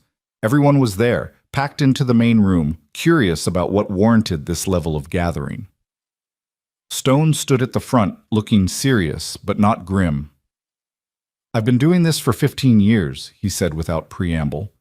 Built Iron Brotherhood from nothing into something that matters, something that makes a difference. But I'm 58 years old and my knees are shot, and my wife has been very patient about me running off at all hours to help strangers. It's time for me to step back. Not step away. I'll still be here, still be involved, but step back from day-to-day leadership. A murmur went through the crowd. Stone raised his hand for quiet. I've asked 3 people to share leadership responsibilities going forward. Vic, who's been with me since the beginning. Rodriguez, who brings tactical expertise we need. And Noah Jensen, who represents what this organization is about, regular people who decide to be extraordinary. Noah felt every eye in the room turn to him. His face flushed hot, his heart hammering. This was real. Stone was serious. Noah's going to coordinate community outreach and new member training, Stone continued. He's going to be the face of Iron Brotherhood for people who need help but are scared of bikers. A ripple of laughter. And he's going to make sure we stay focused on what matters, protecting people, preventing violence, being the presence that makes bad people think twice. After the meeting, people came up to congratulate Noah, to shake his hand, to tell him they were glad Stone had chosen him. It was overwhelming and humbling, and Noah kept waiting to feel like a fraud, like someone who didn't deserve this. But the feeling never came.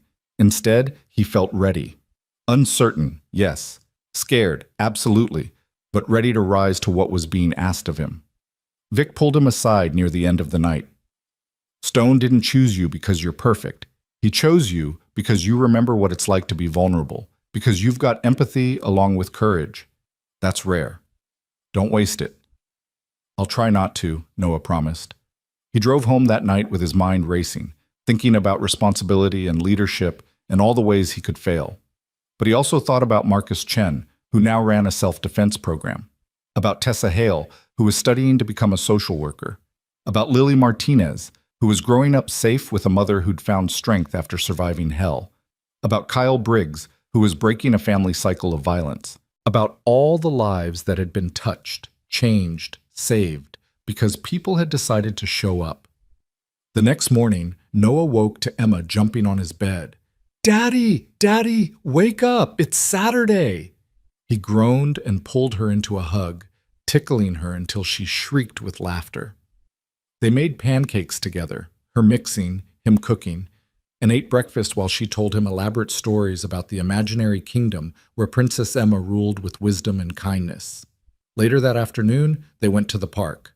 Emma played on the swings while Noah sat on a bench, watching her with the kind of present attention that would have been impossible a year ago when he'd been too exhausted to do anything but survive. She was growing so fast, her legs getting longer, her face losing some of that baby roundness. 7 years old now, heading toward 8, her whole life ahead of her.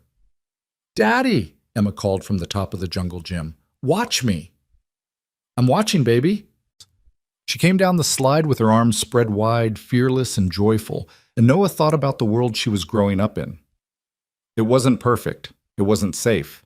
There would always be people like Briggs, people like Ray Martinez, people who wanted to hurt others for their own twisted reasons. But there would also always be people like Stone, like Vic, like everyone in Iron Brotherhood who decided that standing up mattered more than staying safe. People who showed up when showing up was hard.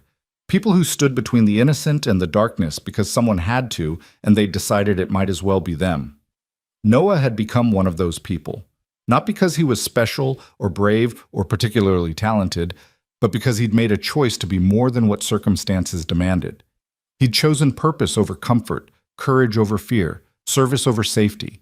And in making that choice, he'd found himself. Found the man he was supposed to be, the father Emma deserved, the person who could look at himself in the mirror and feel proud instead of ashamed.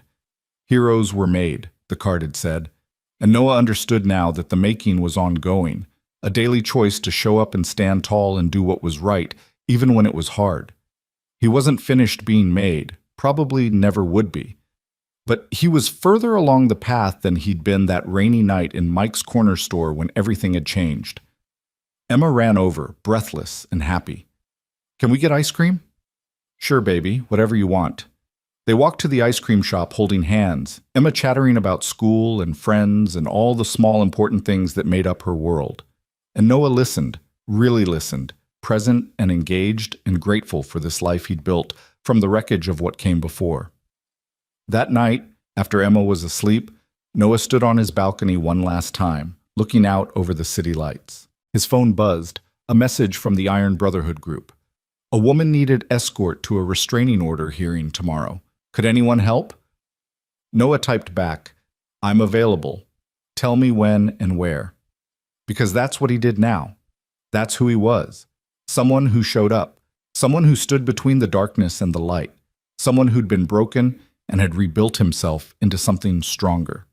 The future was uncertain. It always was.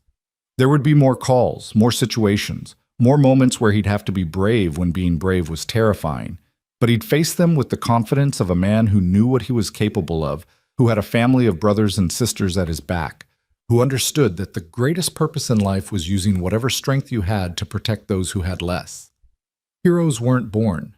They were made, forged through fire and fear and difficult choices. They were ordinary people who decided to be extraordinary, who stood up when standing up was hard, who looked at the world's darkness and said, "Not on my watch." Noah Jensen had become that kind of hero. Not perfect, not fearless, not invincible, just present, just willing, just standing in the gap when the gap needed someone to stand in it. And somehow, impossibly, that was enough. It was more than enough. It was everything.